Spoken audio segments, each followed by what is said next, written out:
Chapter 801. Times have changed. All right, I am heading out. I will leave the rest to you, the youth in hemp robe said with a faint smile. The space-time projection flickered and dissolved. A conversation spanning multiple dimensions had come to an end. He cut the connection, stretched his neck, and let out a long yawn. A self-deprecating smile played on his lips. All these years of toil, and it still comes to this. Am I just born to work myself to the bone? How annoying, he muttered. With a single step, ripples of spacetime spread beneath his feet. His figure vanished. He crossed through the dimensions, appearing beyond the heavens, and within the chaotic turbulence where reality fractured. Far in the deep distance, the faint silhouette of the Dao-origin great world was visible. He did not rush toward it. Instead, he shifted across the void to stand before an elderly man sitting cross-legged in the solitude of the chaos. He cupped his hands and bowed. Junior Jiang Chen greets the Earth Sovereign, he said with a light laugh. I have long admired you from afar, senior. Circumstances prevented me from visiting sooner, and for that, I ask your pardon. Since I am departing today, I felt it only right to come and see you. The Earth Sovereign raised his aged eyes. Beneath that cloudy gaze lay a profound shock.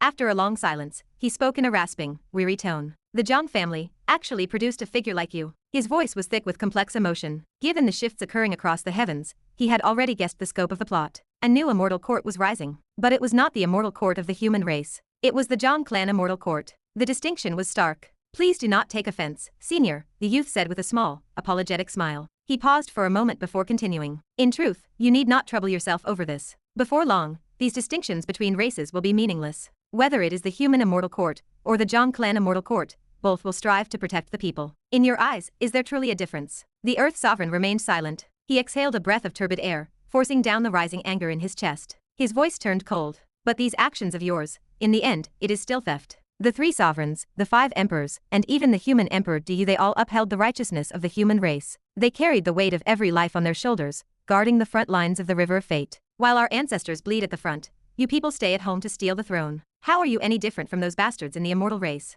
Jiang Chen shook his head. He had not expected to change the old man's mind with a few words. He had come here out of respect, simply to say goodbye. Senior, I am also going to the river of fate. In fact, I am going right now. He smiled. I came here for 2 reasons. First, because I respect you and wanted to bid you farewell. Second, because I wanted to tell you one thing. What? The Earth Sovereign asked, his eyes narrowing. Jiang Chen looked at him and spoke slowly. Times have changed. That is all. I will take my leave. The youth turned and stepped away. Spacetime rippled beneath him once more as he leaped across the chaos and entered the Dao-origin great world. The Earth Sovereign stared at the space where the youth had been, his mind in a daze. He had always kept an eye on the Jiang family, yet he realized now he had completely misread them. He had truly liked that boy, Jiang Suan. He had placed high hopes on him, wishing for him to become the next human emperor, to rebuild the immortal court, and lead the race back to its peak. For that, the Earth Sovereign had emerged early. He had been willing to sit here in the chaos, intercepting the myriad races just to buy the boy more time. And yet, this was the result. The Earth Sovereign let out a long, hollow sigh. New lines of exhaustion carved themselves into his weathered face. Does that throne truly hold such power? Or does the human heart always change in the end?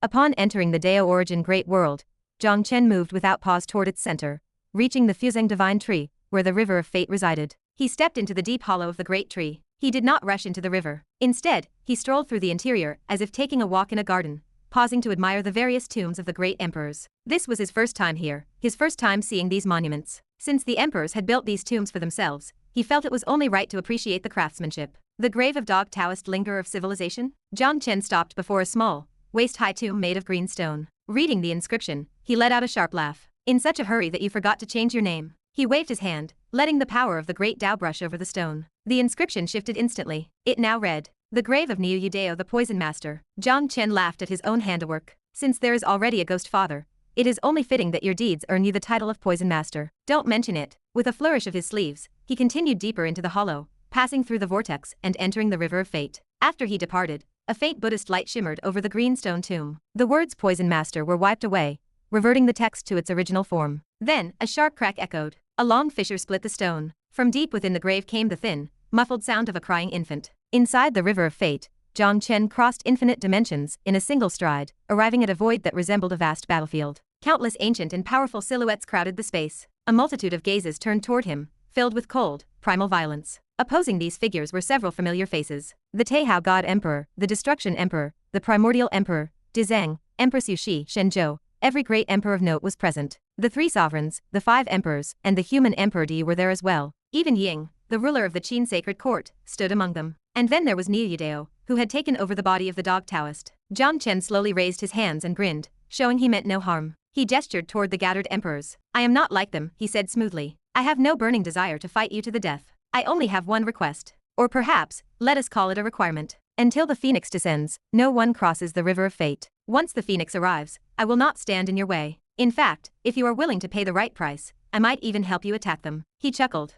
I am a very easy person to talk to. I only came here to keep the peace. Deep down, you all know the outcome of this war is not decided here. It is decided by the phoenix. If the phoenix descends, all resistance is futile. If the phoenix fails to appear, then no resistance is necessary. Jiang Chen smiled, though the warmth did not reach his eyes. So why don't we all sit down and rest while we wait for the result? He paused, his smile fading as his gaze turned dark and indifferent. Besides, the result is coming very soon. Chapter 802. All in. When he rebuilds the Immortal Court, he will grant me the status of a Spark royalty? The Spark King had been roused from his meditation by Sage Vank. Listening to the report, he narrowed his eyes and let out an instinctive, mocking scoff. He found it hard to believe that a mere youngster in the Great Saint Realm could truly fulfill such a wild boast. Anyone can paint a pretty picture, the Spark King thought. The real question is whether you have the capital and the potential to make me believe that picture can become a reality. It cannot just be empty talk. Admittedly, the youth had attained the status of a human king. He was currently the only newly ascended human king of the human race in this era. However, that alone was not nearly enough to sway him. You saw the boy with your own eyes, the Spark King said. What is your assessment? Is he merely arrogant, or does he possess genuine capability? Sage Vank recalled his brief encounter with Zhang Suan. He hesitated before speaking. I dare not make a definitive judgment. Logically speaking, this human King Jiang is only at the Great Saint Realm. To speak such words and demand that the humans of every civilization and world assist him with all their might sounds like the ravaging of a madman. It feels like he is trying to trick us into something for nothing. It might be exactly as old Chen said. He is just a country bumpkin from the backwaters who knows nothing of the world. He is simply too ignorant to be afraid. However, the sage paused, his expression shifting. I cannot shake a feeling of strangeness. Oh, the Spark King arched an eyebrow. What kind of strangeness? Speak freely. I cannot quite put it into words. It is more of an intuition. Human King Jiang comes from the myriad realms of the heavens, and everyone knows that specific civilization is extremely unique. 9 human emperors have emerged from that place alone. Someone who rises to the rank of human king from such a cradle, even if he is young, should not be a fool. Therefore, I suspect he may possess some hidden trump card that we simply cannot see. After saying this, Sage Vank chuckled to himself. He felt the idea was a bit preposterous. The Spark King did not laugh. His brow furrowed deeply. He actually set aside his disdain and began to reevaluate the deal. If he elevated Zhang Suan to an equal level in his mind and weighed the risks again, his perspective changed. It seems that for my Spark people, there is no great loss in this, the Spark King muttered to himself. If the boy lacked the ability to keep his promise, it would simply end in a failed venture. The request was for the Spark people to guard the area outside the Dao ruins. There was a lot of room for interpretation in the phrase all their might. How much effort they actually exerted would be entirely up to him. But if the boy truly had the capital and the strength to succeed, this trade would be a heaven-sent opportunity for the Spark people to soar to new heights. As he calculated the odds, the Spark King felt his heart stir. Fortune favors the bold. The Dao origin great world was currently in a state of upheaval. A great era was synonymous with a chaotic one. If the Spark people remained stuck in their old ways, clinging to the Human Alliance as a mediocre second-tier power, they would likely perish when the true disaster struck. The Human Alliance was currently a mess, rife with petty schemes and internal rot. Without the return of an emperor to restore order, it was only a matter of time before it collapsed and withered away. As the leader of the Spark people, he had to find a way forward. The simplest solution, of course, would be for him to prove his own path to immortality. If he became a pillar of support, the Spark people would remain as steady as a mountain regardless of the world's chaos. But he knew his own limits. He had no real hope of reaching that realm in this lifetime. After weighing the options one last time, the Spark King gritted his teeth and made his choice. I will take the bet. He would gamble that this human king from the myriad realms was not a reckless fool. He would bet that the boy truly possessed a formidable foundation. If they could survive the ordeal of the Dao ruins,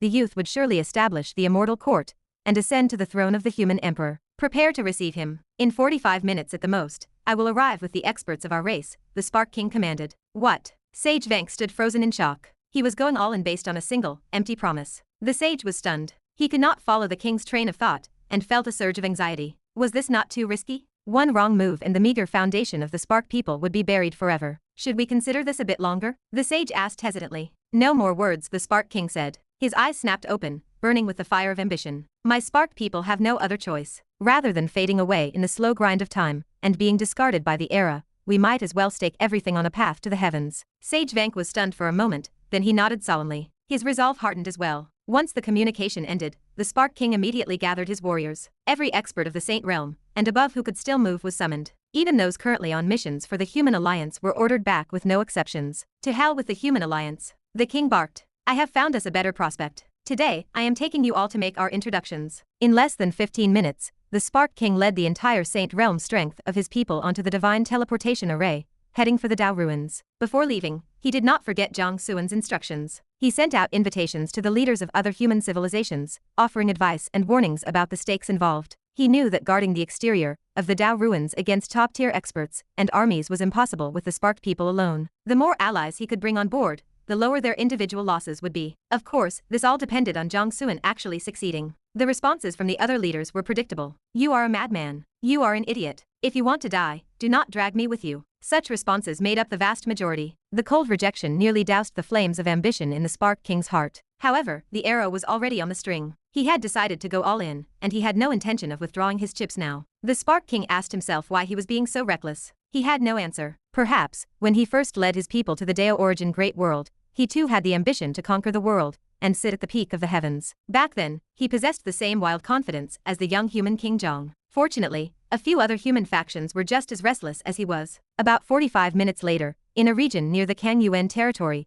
that had not yet been swallowed by the black and white of the Dao ruins, the Spark King arrived. He brought 5,000 saints, 300 great saints, and 3 sages. He was accompanied by Sage Vank, who was a half-step saint sovereign, while the Spark King himself stood at the peak of the saint sovereign realm. Damn it! A streak of dark light flashed by as the king of the Jilly people arrived. He glared at the Spark King and cursed. You never think of me when there is good news, but when there is a job that will get us killed, you remember me? Behind him were the gathered Saint Realm experts of the Jilly, their numbers nearly equal to the Spark people. I love to see it. I knew you two had something going on. A silvery light cut through the sky as the Silver Queen appeared. She chuckled, pointing at the 2 kings. Why don't you two just get married while we are here? I even have the wedding gift ready. With a wave of her hand, her gift appeared. A legion of 10,000 Saint Realm warriors, all clad in silver armor that shimmered under the sun with a hidden, lethal edge. Are we giving out wedding gifts? How rude of me. Is it too late for me to go back and prepare one? An aged laugh drifted down from the high heavens. A golden-winged great peng tore through the void. Upon its massive wings, which were as broad as a plane, stood 5,000 Saint Realm experts. They were dressed in gold robes,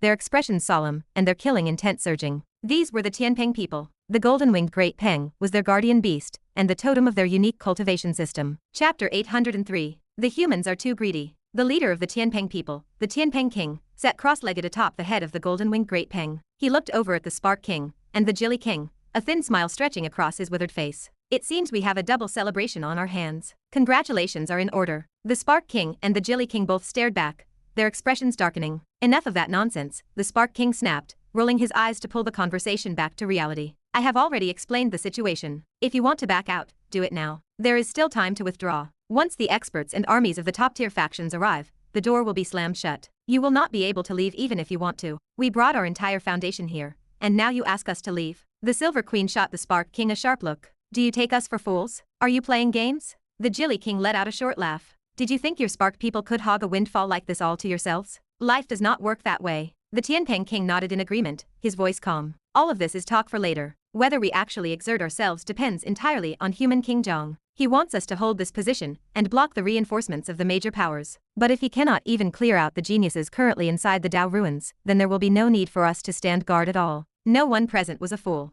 They could all guess Jiang Xuan's intent. He wanted to swallow the Dao ruins whole. Whether such a daring move could succeed remained to be seen. However, if this human king could truly monopolize the Dao ruins, what was the harm in risking their lives to play along? A human immortal court established in the Dao origin great world, with them holding the status of royalty, it was a temptation too great to ignore. Of course, if Jiang Xuan failed even the first step of securing the interior, they would be pragmatic and retreat immediately. My only fear is that this human king is all bark and no bite, the Jilly King said, shaking his head with a touch of worry. If we end up having to tuck our tails and run, we will become the laughingstock of the world. The bigger the storm, the more expensive the fish, the Spark King replied coldly, his face impassive. The Silver Queen and the others offered noncommittal smiles. They turned their gaze toward the interior of the Dao ruins, focusing on Jiang Xuan, who was shrouded in a surging sea of providence. Their hopes of rising to the heavens now rested entirely on this young king. The movements of the Spark and Jilly people did not go unnoticed. The Human Alliance was alarmed, and its high-ranking officials were furious. They viewed this as a blatant act of defiance against the Alliance's regulations. Orders were dispatched immediately, commanding the Spark King and his allies to withdraw their troops. The kings simply ignored the messages and continued their silent vigil. Bastards! In the halls of the Human Alliance, the Supreme Leader, the Heaven King, slammed his fist onto the round table. What do the Spark people think they are doing? Are they revolting against the Alliance? Around the table, the various leaders remained silent, their minds racing. They found the actions of the Spark King and the others incomprehensible. Why play along with a child's reckless games? Granted, Jiang Suan was the only newly ascended human king of this era, but did they truly believe a boy could rebuild the immortal court and become the human emperor on his own? Without the support of the alliance, it was nothing but a pipe dream. The Heaven King took a deep breath to steady his anger. He turned to his left, where the second-generation ancestor of the Jiang family, Jiang Gong, sat composed and silent. Old Jiang, I need an explanation, the Heaven King said, his voice low. What is the meaning of this? The implication was clear. Jiang Suan was a scion of the Jiang family. The boy had bypassed the alliance to deal directly with the Spark King. Was this the boy acting on his own?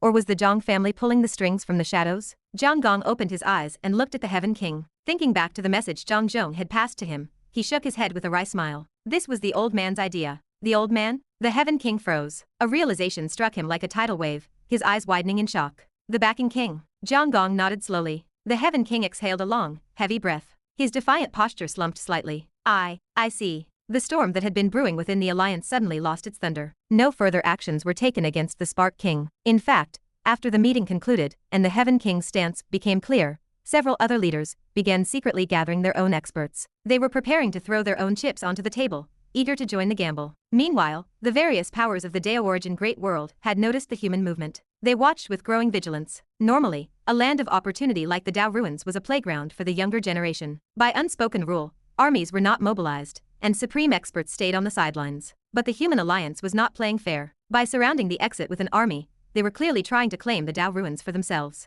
The humans are getting too greedy, the demon emperor muttered, his eyes cold and displeased. He immediately ordered his legions to assemble, preparing to march on the Dao ruins. They want to monopolize the place. The underworld emperor's eyes flashed with a chilling light in the halls of the Kunming realm. He too issued orders for his experts to gather, ready to strike at the humans. Let us see if they choke on what they try to swallow. What is the status of the profound heaven realm? The underworld emperor asked. Has Ming Kong not taken it yet? A dark shadow flickered in the air before him. An aged, strained voice replied, reporting to my emperor, there have been complications in the profound heaven realm. The underworld emperor frowned. What complications? When the spatial tunnel was first established, our vanguard was ambushed by those traitors of the Ming family. Then the Earth Sovereign attacked the tunnel itself, severing the connection and causing significant casualties. After that, the third prince suggested using his ties with the Wenchang Academy to create a new path. The plan went smoothly at first. Our army arrived at the academy without alerting the local powers. However, the third prince failed to purge the academy thoroughly. A traitor leaked the information, and the experts of the profound heaven realm descended upon us. We lost nearly half of our forces. Useless.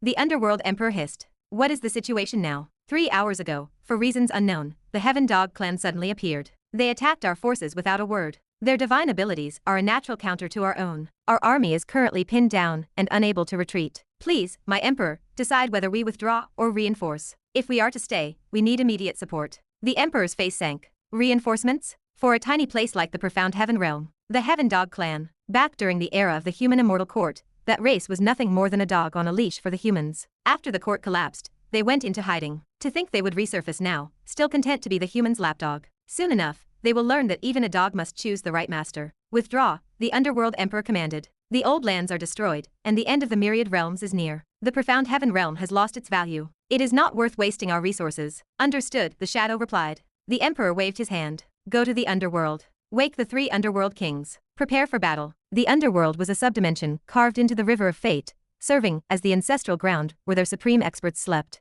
These kings were all at the peak of the Saint Sovereign realm. The humans can barely protect themselves, yet they dream of seizing the Dao ruins. How pathetic. The underworld emperor's gaze pierced through the void toward the Dao ruins, a cold sneer forming on his lips. They have bounced around long enough. It is time for them to be extinguished. Using the Dao ruins as a pretext, we will wipe the human race from existence. He was certain he was not the only one planning to do so. Chapter 804. Nothing more than a hidden genius. Mountain Sea Realm. The human race really does have a death wish, the Mountain Sea Immortal Sovereign said with a loud laugh. He immediately issued his orders. Radiant Cloud Immortal King, assemble the troops and prepare for war. We march against the humans. Understood, the Radiant Cloud Immortal King replied. Across the Dao origin Great World, every top-tier race and power began making similar moves. What did it matter if the humans had 9 emperors backing them? Their actual strength was far from matching their title as a superpower. With the emperors trapped within the river of fate and unable to return, the humans should have stayed quiet and enjoyed the protection of that legacy. Instead, they dared to publicly break the unspoken status quo. If this was not a death wish, what was?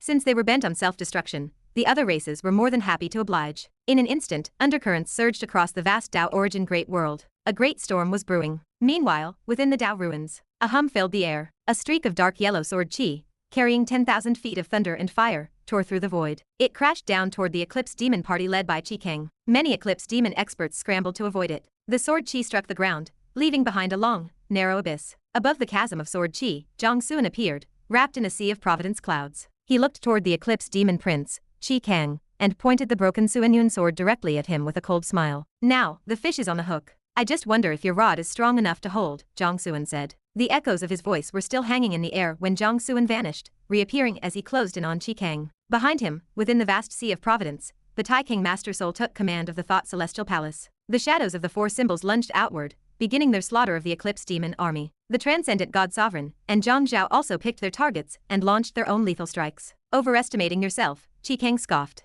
He shifted his body slightly, dodging Jiang Clan's sword strike. His bloodline surged as demonic malice boiled over, forming a domain of killing intent. This field restricted Jiang Clan's speed, forcing his figure to manifest. Qi Kang threw a straight punch. A boom resonated. Terrifying physical strength shattered the void and crushed the laws of myriad spells. Heart-stopping demonic malice and fist winds rushed toward Jiang Clan's face. Jiang Clan's pupils contracted as he immediately gained a direct intuition of Qi Kang's combat power. A saint sovereign. Moreover, one of the most powerful existences within that realm. He was significantly stronger than the likes of General Qiyu. An imperial prince of a race is truly not someone to be trifled with, Jiang Clan thought to himself. However, he felt no fear. He was no longer the man he once was. Instead of retreating, he moved forward, meeting the attack with a single finger pressed downward. The primordial beginning. Original, pure energy surged, decomposing and returning the laws of spells and the great Tao back to their source. The fist winds and demonic malice generated by Qi Kang's punch were instantly neutralized. The momentum of the attack weakened by more than 70%. A dull thud followed. Qi Kang was forced back 3 steps. A clear fingerprint appeared on his massive fist,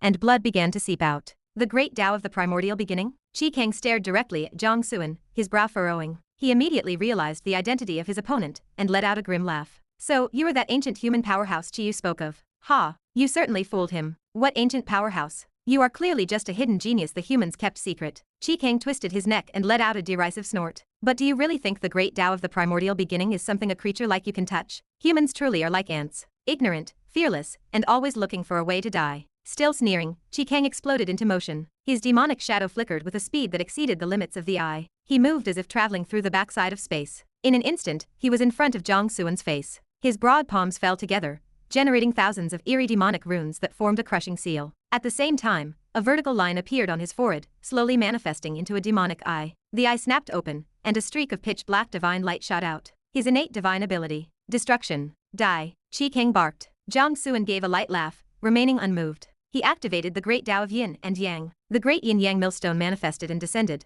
crushing Qi Kang's demonic runes and his binding force. Simultaneously, he pressed down once more with the finger of the primordial beginning to meet the light of destruction. A low hum vibrated through the area. Energy recoiled as myriad laws were annihilated. Centered on the two combatants, a wave of destruction spread outward. Heaven and earth shattered into nothingness, forming a hollow domain. Amidst the violent energy and chaos, Jiang Clan's figure flickered repeatedly. He closed the distance, his palm manifesting the power of reincarnation. He used that power to form a strangling force, aiming for a lethal blow. Qi Kang's expression darkened, and a glint of wariness appeared in his eyes. The great Tao of Yin and Yang. Another supreme Tao? This human genius was becoming a bit too much to handle. I will devour you and strip you of your supreme Daos, Qi Kang thought. A burning desire rose in his heart, and he grew excited. At first, this was just a fishing trip, and he had not taken Jiang Clan seriously. Now, things were getting interesting. According to Qiyu, this human genius held 3 supreme Daos. This was a massive fortune. In a way, it was far more precious than the great Tao pillars representing the seats of Tao lords within these ruins. After all, reaching the Saint Sovereign realm was only a matter of time for him.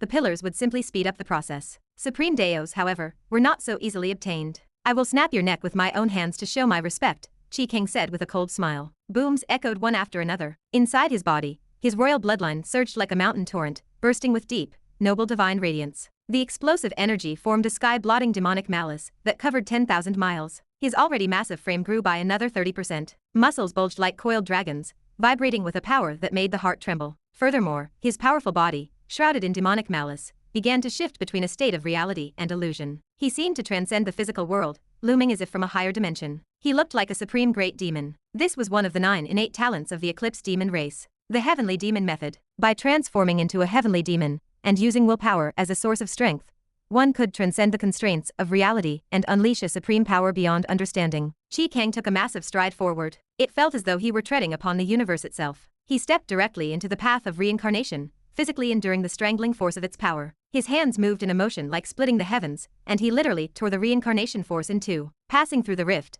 Qi Kang's eyes shot out demonic light. His aura of ferocity and defiance grew even more intense. Die! Qi Kang roared. He clasped his hands together, using his will to manifest supreme power. Bolstered by his powerful physique, he slammed his fists toward Jiang Suan. At the same time, he activated another of the 9 talents. Chaotic space. The surrounding space began to collapse and stack rapidly, surrounding Jiang Suan like jagged mountain peaks to further bind and suppress his movements. The thunderous strike crushed the laws of the Great Tao as it descended toward Jiang Suan's face. Jiang Suan narrowed his eyes, feeling a hint of surprise. He had not expected Qi Kang to tear through reincarnation so crudely and violently. The combat power of an imperial prince was indeed far higher than what his cultivation level suggested. In the rush of the moment, Jiang Suan swung his sword to parry. Dark yellow sword chi cut through the air, providing a brief moment of resistance. Jiang Suan knew this would not be enough to stop his opponent, so he immediately summoned the human tablet. It manifested as a towering, divine mountain, blocking the path in front of him to form a second line of defense. The human tablet had begun to recover after devouring the 5 elements divine tablet. Although it was not yet fully repaired,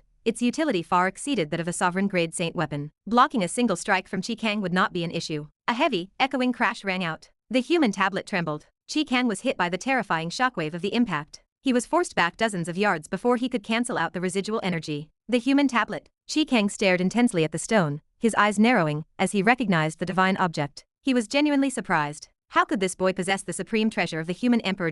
You certainly have a lot of good things, Qi Kang said. He glanced at the broken Suenyun sword in Jiang Suan's hand, and his pupils shrank as a ripple of emotion stirred in his heart. Then, he looked Jiang Suan in the eye with a cold sneer. First the human tablet, then the Suenyun sword. I imagine you must be an imperial prince that the humans have been raising in secret. The human alliance never established a prince, so I thought they had truly decayed and couldn't produce a decent genius. It turns out they were just hiding you away. How typical of the human race. So petty. With a sharp cry, Qi Kang lunged forward again. The vertical eye on his forehead shot out another beam of destruction. At the same time, he activated 2 more innate divine abilities, demon seeding and soul slaying. The Eclipse demon race was uniquely blessed, with 9 innate divine abilities hidden in their bloodline. As an imperial prince, Qi Kang possessed a nearly perfect royal bloodline. All 9 abilities had long since been awakened and cultivated to their peak. He could use any of them at will. The 9 innate abilities were Blood Melt, Spell Devour, Shadow Trace, Profound Sight, Destruction, Chaotic Space, Demon Seeding, Soul Slaying, and the Heavenly Demon Method. Demon seeding was a technique that planted a demon within the heart of the path. It was a lethal art at the level of the soul. If someone's heart were flawed, and they were struck by this ability, their resolve would crumble,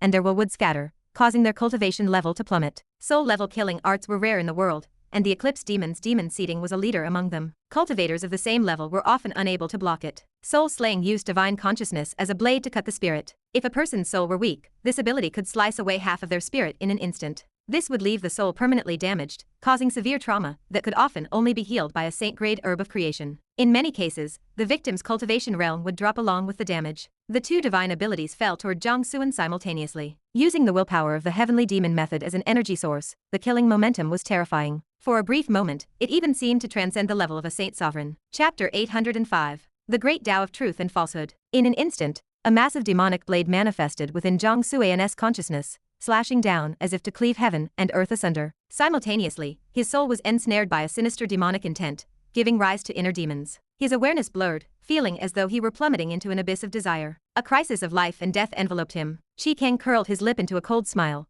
brimming with confidence in his strike. Augmented by the heavenly demon method, the power of both demon seeding and soul slaying had surged by at least 50%. This was an attack on the spiritual plane. No matter how much of a genius Jiang Suan was, he was still a mere great saint. He could not possibly withstand this. Today, he would certainly die. It was common knowledge in the cultivation world that the soul was far more fragile than the physical body. For the human race, this was even more pronounced. Yet, to Qi Kang's shock, Jiang Suan suppressed his inner demons in the blink of an eye. He broke free from the chaos, his consciousness snapping back to total clarity. He immediately launched a counterattack. A crescent moon mark emerged on the forehead of Jiang Suan's soul. Despite being a spiritual form, it vibrated with the surging rhythm of a powerful bloodline. The Taihao bloodline from his mother's side. The Taihao mysterious scripture activated. The crescent moon reflected within his consciousness like a true lunar orb, radiating a heart-stopping aura of the great Tao and the cold, deep power of divine authority. It was the authority of the moon goddess. The lunar light descended, and the power of authority poured down like a tidal wave, swallowing the demonic blade, and dissolving it into nothingness. This is impossible. Qi Kang's demonic eyes widened, flashing with disbelief. He knew exactly how terrifying these two divine abilities were when boosted by the heavenly demon method. He had the confidence to fight, or even kill a half-step saint sovereign with them. Yet, they were dismantled so easily by Jiang Suan? What kind of monster was this? Qi Kang's heart sank as a sense of dread took root. He had drastically underestimated the combat strength of this human prodigy. Die! Qi Kang roared, his unease fueling his ferocity. He charged toward Jiang Suan with great strides, his attacks becoming increasingly lethal. He could not let this drag on any longer, or something truly unexpected might happen. Jiang Suan watched the charging Qi Kang with narrowed eyes. He was also surprised. Throughout their fierce exchange, the momentum of this eclipsed demon prince had not waned. Instead, he seemed to grow more savage, his aura rising higher and higher. This defied all logic. Usually, a warrior's spirit would peak, and then gradually diminish, but Qi Kang seemed to be actively accumulating power through every setback. How was he doing it? Jiang Suan was deeply intrigued. At the same time, he gave a soft command. Suppress. Jiang Suan triggered the great Tao of Yin and Yang, summoning the great yin-yang millstone. The sky became ultimate Yang, and the earth became ultimate Yin. Yin and Yang were reversed, slowly grinding together to create a massive force of strangulation. The very fabric of the world began to warp. The laws of the great Tao and the rules of myriad spells were twisted into fragments and ground into dust. Qi Kang, bearing the brunt of the force, was caught in the distortion. His movements slowed as if he were trapped in a thick bog. His innate divine abilities were hindered, making them difficult to operate. Even his massive body began to twist like a piece of rope, with beads of blood seeping from his skin. Qi Kang let out a hideous roar of fury. He pushed the heavenly demon method to its limit, pouring his entire will into it to trade for supreme power. Demonic malice shot into the sky as his body ballooned once more, reaching a height of 30 feet. He looked like a demon god holding up the heavens, ready to tear the mountains and rivers apart with his bare hands. Break for me! Qi Kang bellowed, struggling violently to escape the grind of the yin-yang millstone. Cracks began to spiderweb across the millstone, as if it could no longer hold him. Jiang Suan's eyes widened in disbelief. What kind of divine ability was this? Why did his strength just take another massive leap? It made no sense. If he didn't uncover the secret behind this technique, he would eventually fall into a disadvantage in this stalemate. Recognizing this, Jiang Suan immediately activated the Great Tao of Karma. He rubbed the karmic snake ring on his index finger, his eyes becoming veiled by the laws of causality. He peered into the threads of karma surrounding Qi Kang, hoping to find the secret of the technique and a way to break it. A kaleidoscope of karmic threads entered his vision. With a single thought, he cleared away the irrelevant strands, tracing only those connected to Qi Kang's divine abilities. One nearly transparent thread remained. He followed it to its source, seeking the other end of the cause. Jiang Suan froze, stunned by what he found. The other end of that karmic thread was inside his own body. It was precisely that unique Great Tao law he had comprehended through the time-space illusion. What on earth is this Great Tao? Jiang Suan asked himself again. This was becoming absurd. There was no time to think. Qi Kang had broken free from the millstone and was charging again. Jiang Suan instinctively triggered that unique law, forming strands of Great Tao thread that wove into a translucent net. The net enveloped Qi Kang. Qi Kang's movements faltered for a split second, as if something had momentarily blocked him, but the feeling vanished almost as quickly as it came. He let out a cold laugh. Don't say I didn't give you a chance. Whatever tricks you have left, use them now. Otherwise, you can save them for your next life. The demonic voice shook the world. Qi Kang shattered the void and appeared instantly in front of Jiang Suan, launching a lethal strike. This time, he triggered all 9 innate divine abilities at once, intending to end it in a single blow. But just as Qi Kang envisioned tearing Jiang Suan to pieces, his divine abilities collapsed simultaneously. Even his massive body rapidly shrank back down to 7 feet. The terrifying energy he had gained through the heavenly demon method vanished instantly. It was as if a hole had been punched in the bottom of a full reservoir. The water drained away in a heartbeat. Qi Kang froze. He looked lost and bewildered. In all his time mastering the heavenly demon method, such a thing had never happened. What was going on? Heavenly demon method, activate! Qi Kang roared, trying to regain his composure. He poured his entire will into the technique again, desperate to transform back into the heavenly demon and trade his unbreakable will for supreme power. His royal blood boiled, and that sensation of overwhelming power began to return. He felt relieved, assuming it had just been a freak accident. Everything was still under his control. But in the next moment, the power hissed away like a leaking balloon. The heavenly demon method failed. This is impossible. Qi Kang panicked. A wave of unprecedented fear washed over his mind. The heavenly demon method was the greatest of the 9 innate abilities of his race. It was the foundation of their power, and the source of his combat strength. With it failing, his power had plummeted by at least 70%. How could he possibly kill Jiang Suan now? Jiang Suan was equally shocked. How could this unique Great Tao law restrain Qi Kang's ability so perfectly? It felt as though this law was the ancestor of Qi Kang's technique. Wait. Jiang Suan suddenly realized that the amount of this specific Great Tao law in his possession was increasing. Was it because it was devouring the opponent's energy? That was possible? A moment later, the unique laws gathered, condensing into a single wisp of Great Tao power that circled his finger like a swimming dragon. A flood of information rushed into his mind. Jiang Suan's eyes snapped open, filled with absolute wonder. This was The Great Tao of Truth and Falsehood. Chapter 806. Fate Transformation. The Great Tao of Truth and Falsehood. The reality and illusion of all things, with the will as the focal point. If you believe, it exists. If you do not, it vanishes. By the power of will, reality can turn into illusion, and falsehood can become truth. Jiang Chen felt a twitch at the corner of his mouth as he marveled at how preposterous this felt. This supreme Tao was simply too much. When the laws of reality no longer applied and combat power became broken, did the universe just switch over to pure idealism? He felt like a pawn in a game where the rules were being rewritten on a whim. Jiang Chen stood dazed. After absorbing the information regarding the Great Tao of Truth and Falsehood, he felt a chill run through his soul. If such a power existed, it raised a terrifying question. Was this entire sprawling universe real or fake? He had once harbored a dark suspicion that behind everything stood a giant and a playwright, or a scriptwriter, who drafted and edited the plot of all things at will. It had been a baseless fantasy then, but considering the Great Tao of Truth and Falsehood, his suspicion felt entirely plausible. With a single thought, something became true, with another, it became false. Everything in this universe could exist as reality, or be erased as if it had never been. Jiang Chen had to ask himself, what is truly real? He shook his head to suppress these existential terrors. Exhaling a long breath of turbid air, he reached a sudden realization. So, the realm divine ability is the method to comprehend the Great Tao of Truth and Falsehood, just as the primordial beginning art leads to the primordial beginning Tao. When he was previously possessed by Hao Tian, the time-space illusions he experienced changing the past and setting things right were actually the effects of this Tao. It was filling in a fake history that never existed, turning it into a real timeline, and altering the course of history to match the correct version in his eyes. If that was the case, he was essentially invincible. Any enemy he could not defeat or any peril he could not survive could simply be edited into a falsehood. He wondered if the way to solve a problem was simply to unmake the problem itself. Jiang Chen felt a headache coming on. The impact of having his worldview crushed so thoroughly was difficult to bear. After a brief moment of processing, he pushed these thoughts to the back of his mind. He was still in the middle of a life and death struggle. Philosophical debates could wait until he had the leisure to be bored. He looked up at Qi. The Eclipse Demon Prince was currently suppressed by the Sea of Providence clouds and had yet to break free. It was fortunate that Qi was pinned down. Otherwise, the moment Jiang Chen spent distracted by the Great Tao of Truth and Falsehood would have been enough for the prince to crush him a dozen times over. Jiang Chen instinctively activated the new power. The wisp of Tao energy circling his finger surged into his body. A massive explosion of energy filled his physical frame. His body ballooned in size, reaching over 100 feet in height. His muscles bulged like coiled dragons, radiating a terrifying, savage aura. In that instant, his physical strength increased dozens of times over. By converting will into energy, his power increased in direct proportion to the strength of his resolve. Jiang Chen marveled at the transformation. He finally understood why Qi had grown more ferocious rather than weary. The prince's divine ability shared attributes with the Great Tao of Truth and Falsehood. Through this realization, Jiang Chen grasped the true essence of this power. His previous worries were premature. While this Tao was strong, it was not yet at the level where he could rewrite reality with a casual thought. Perhaps that would come in the future, but he was far from it now. Simply put, this Tao was the manifestation of idealism. Its potency was limited by the strength of the user's will. Furthermore, no matter how godlike the power was, it remained a tool. The effectiveness of a tool depended on the wielder. If his cultivation level did not rise, the Great Tao of Truth and Falsehood would only serve to boost his physical stats or create illusions.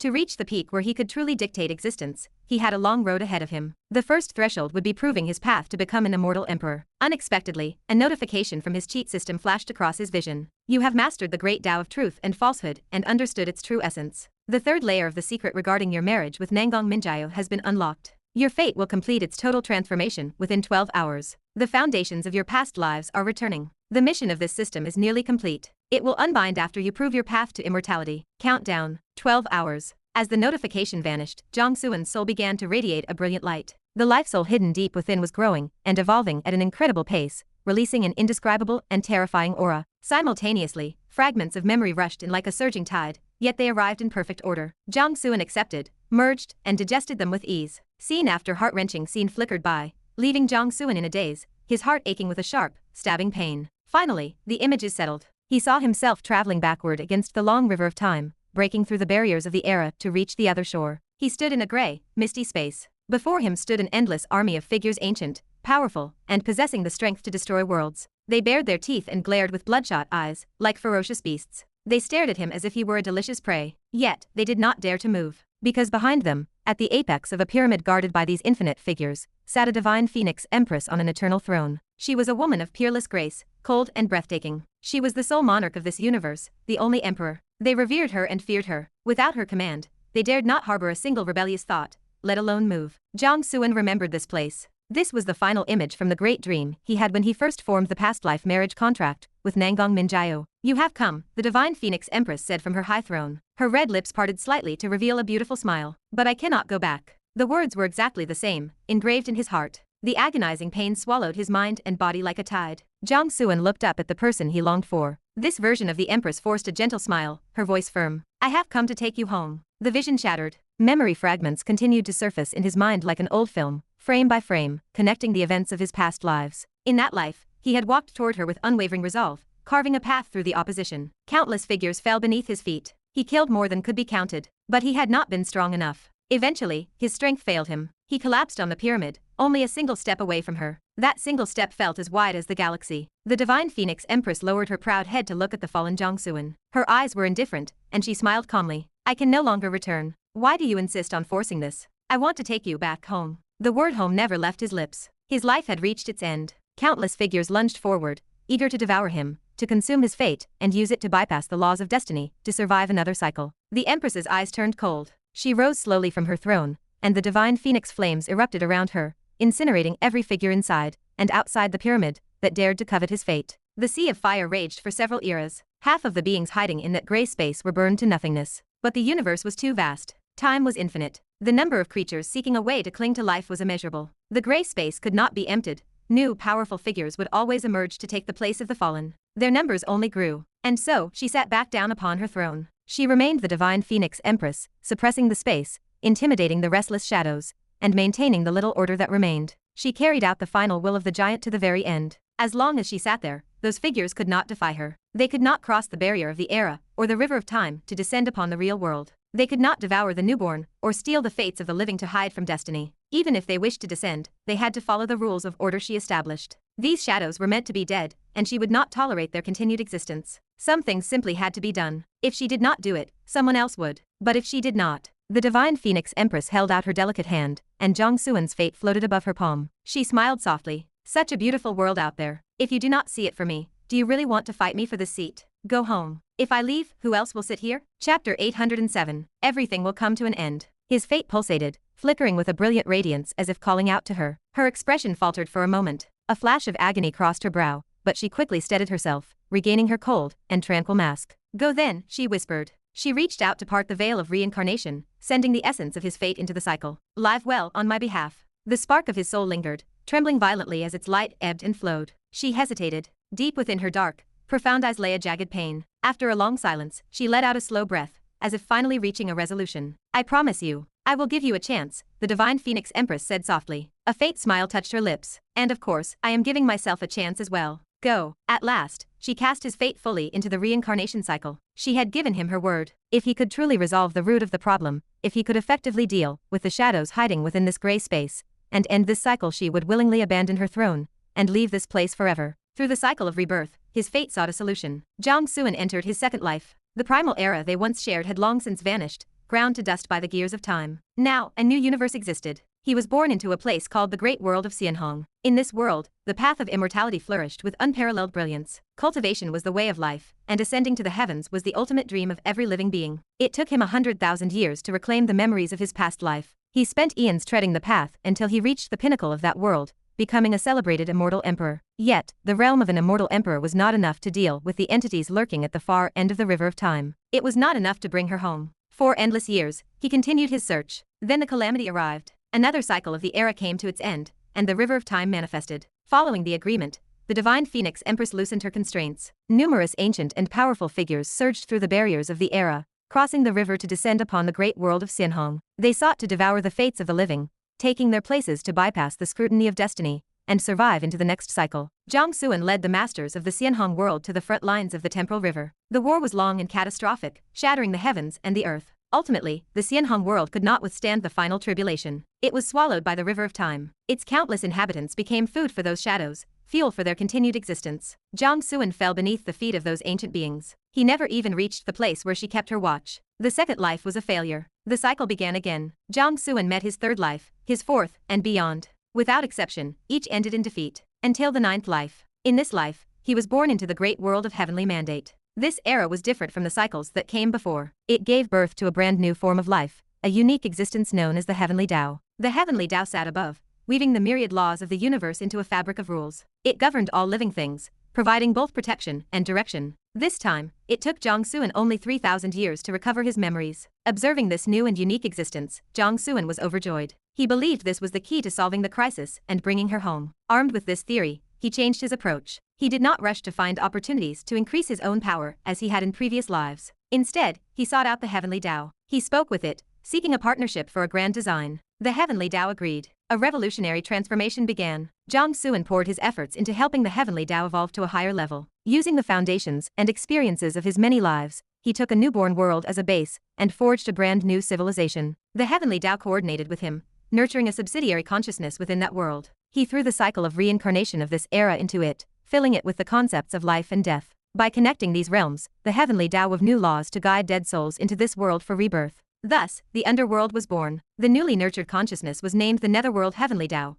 responsible for the daily operations of the realm of the dead. Over time, a force known as Order began to manifest. The Heavenly Tao harnessed this power, successfully evolving into the Heavenly Tao of Order. Once formed, its self-awareness was locked away, turning it into a machine-like entity without subjective thought. It strictly adhered to the rules of order, maintaining the operation of the great world of heavenly mandate. Any unstable factor threatening the world was struck down by its absolute power. Jiang Suan felt a sense of helplessness. His plan had worked, but it seemed only half successful. As the eons passed, the heavenly mandate world reached the end of its era. The final calamity arrived once more. The river of time appeared, and the shadows descended, hungry for survival. Again, Jiang Suan led the experts of the world in a desperate defense. This time, the Heavenly Tao of Order stood above them, shielding the world and its people. Although countless lives were lost and the world was scarred, they successfully repelled the tribulation. The great world of heavenly mandate survived. The cycle of total destruction was halted. Jiang Suan carved a path through the invading shadows. He crossed the river of time and broke through the barrier of the era, reaching the gray, misty space once more. He saw her again. She was still the divine Phoenix Empress, seated upon the eternal throne at the peak of the pyramid. Clad in her ceremonial robes, she was breathtakingly beautiful. The passage of vast stretches of time had left no mark upon her. "I am here," he said with a smile. "This time it is still not quite enough," he continued. "But we are close. I will bring you home. I promise." She sat upon her throne and watched as he eventually succumbed to the overwhelming number of shadows. A smile touched her lips. She stood up. The divine phoenix flames ignited, covering the gray space in a sea of fire. For his sake, she once again incinerated those lingering entities. This time, she wiped out 70% of them. Yet, as long as time flowed, they could never be fully eradicated. Once her anger cooled, she returned to her throne. His fate floated in her palm. "I believe you," she whispered. Her smile was as bright as the flames. She opened the gates of reincarnation once more, sending him back. Then, looking down at the dark, crowded figures below, she spoke to them for the first time. "I will make a wager with you all." She did not ask for their consent. She did not care. If they refused, she would simply kill them all and wait for a new batch to emerge. "In the next cycle, I will enter the reincarnation myself," she said calmly. "I set my own return as the limit. If I return, I will no longer block your path. You will be free to cross the barriers and devour the fates of the living to survive. But if he succeeds, I will not return. You and this space will be dealt with together. Everything will come to an end." She continued, "You wish to change your destiny and break the web of fate to achieve eternal existence. You may observe my journey. Perhaps it will verify a path for you." Between the legacy of the giant and the man she loved, her heart had finally tilted toward him. She had guarded this place for 9 full cycles. She was tired. Destiny was difficult to defy. The chance of these powerful shadows breaking the web of fate was minuscule. This was why they hid here, in a place time could not touch, hoping to steal a life during every transition of an era. There was no inherent wrong in their desire to survive, but the universe was only so large. Its energy was finite. Their greed and refusal to die consumed the resources of the cosmos. If this continued, the universe would eventually wither and die. To maintain the balance of the universe and ensure a future could exist, the giant had chosen to become an enemy of the world. He stood in the river of time to intercept them. She, and the primal world she came from, had survived because of the giant's sacrifice. In gratitude, she inherited his will and expanded upon it, coming here to suppress them. While she could not kill them all, she significantly limited their wanton behavior. Under the rules she established,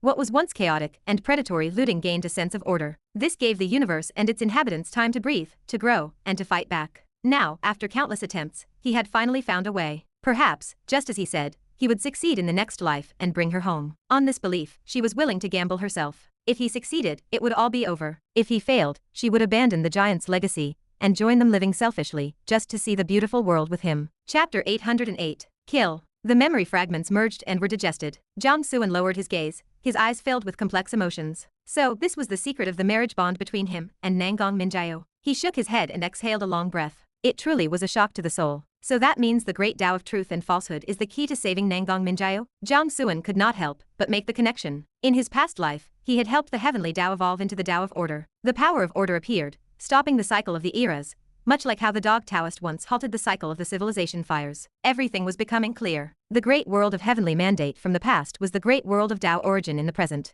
After long eons of evolution, it had reached its current state. However, the final solution had not been fully discovered. It was not easy to deal with those shadows trying to cross over. After all, it was not a single supreme enemy, but an unavoidable phenomenon. Even if those figures were wiped out, new ones would fill the void to take their place. Could the great Tao of truth and falsehood change all of this? Jiang Clan fell into a deep silence. After a moment, he smiled. What was the use of overthinking it? He had to act first. Suddenly, Jiang Clan sensed a strange change within himself. As his fate completed its transformation, his soul expanded, and the physical matter belonging to Hao Tian within his body began to melt. It merged into the primordial world within his Danshan. What is this? Jiang Clan was confused. According to his cheat system, the foundations of his past lives were returning. But surely those foundations could not be the physical remains of Hao Tian. That would be too strange. Wait. A peculiar throb echoed in his heart. He instinctively followed the sensation. A new power manifested in his palm. It was the great Tao of space. So this is my true foundation? Jiang Clan shook his head, sighing with emotion. He had always thought he was a natural-born protagonist, a favored child of heaven. Now it seemed he was merely a lucky man standing on the shoulders of his past selves. No amount of effort could match the accumulation of 10,000 lifetimes. He smiled a complex smile. There really was no such thing as a fish leaping over the dragon gate by chance alone. He pushed these thoughts aside and looked at Qi. He pressed down with a single finger of the grand beginning. An ancient, pure aura emerged, decomposing the laws of the world and returning all magic to its origin. It was a lethal strike. Qi, his strength greatly diminished, was still struggling against the sea of providence clouds. Seeing this strike, his eyes nearly burst with terror. He saw death approaching. He roared and struggled, refusing to fall. By instinct, he activated the scripture of chaotic rebellion to save himself. The laws of rebellion surged out like foul mud, swallowing everything in the vicinity. It threw the world into a state of chaos and disorder, as if tearing reality apart to return it to a primitive mess. The clouds of providence rose up, refusing to be stained. Qi broke free and exploded with energy to retreat, narrowly avoiding the grand beginning strike. The laws of rebellion collided with the primordial aura. They annihilated each other, and the space turned into a void. Both powers vanished. They were similar in nature, but fundamentally different. The grand beginning was the source of all laws, meant to decompose energy back to its original state.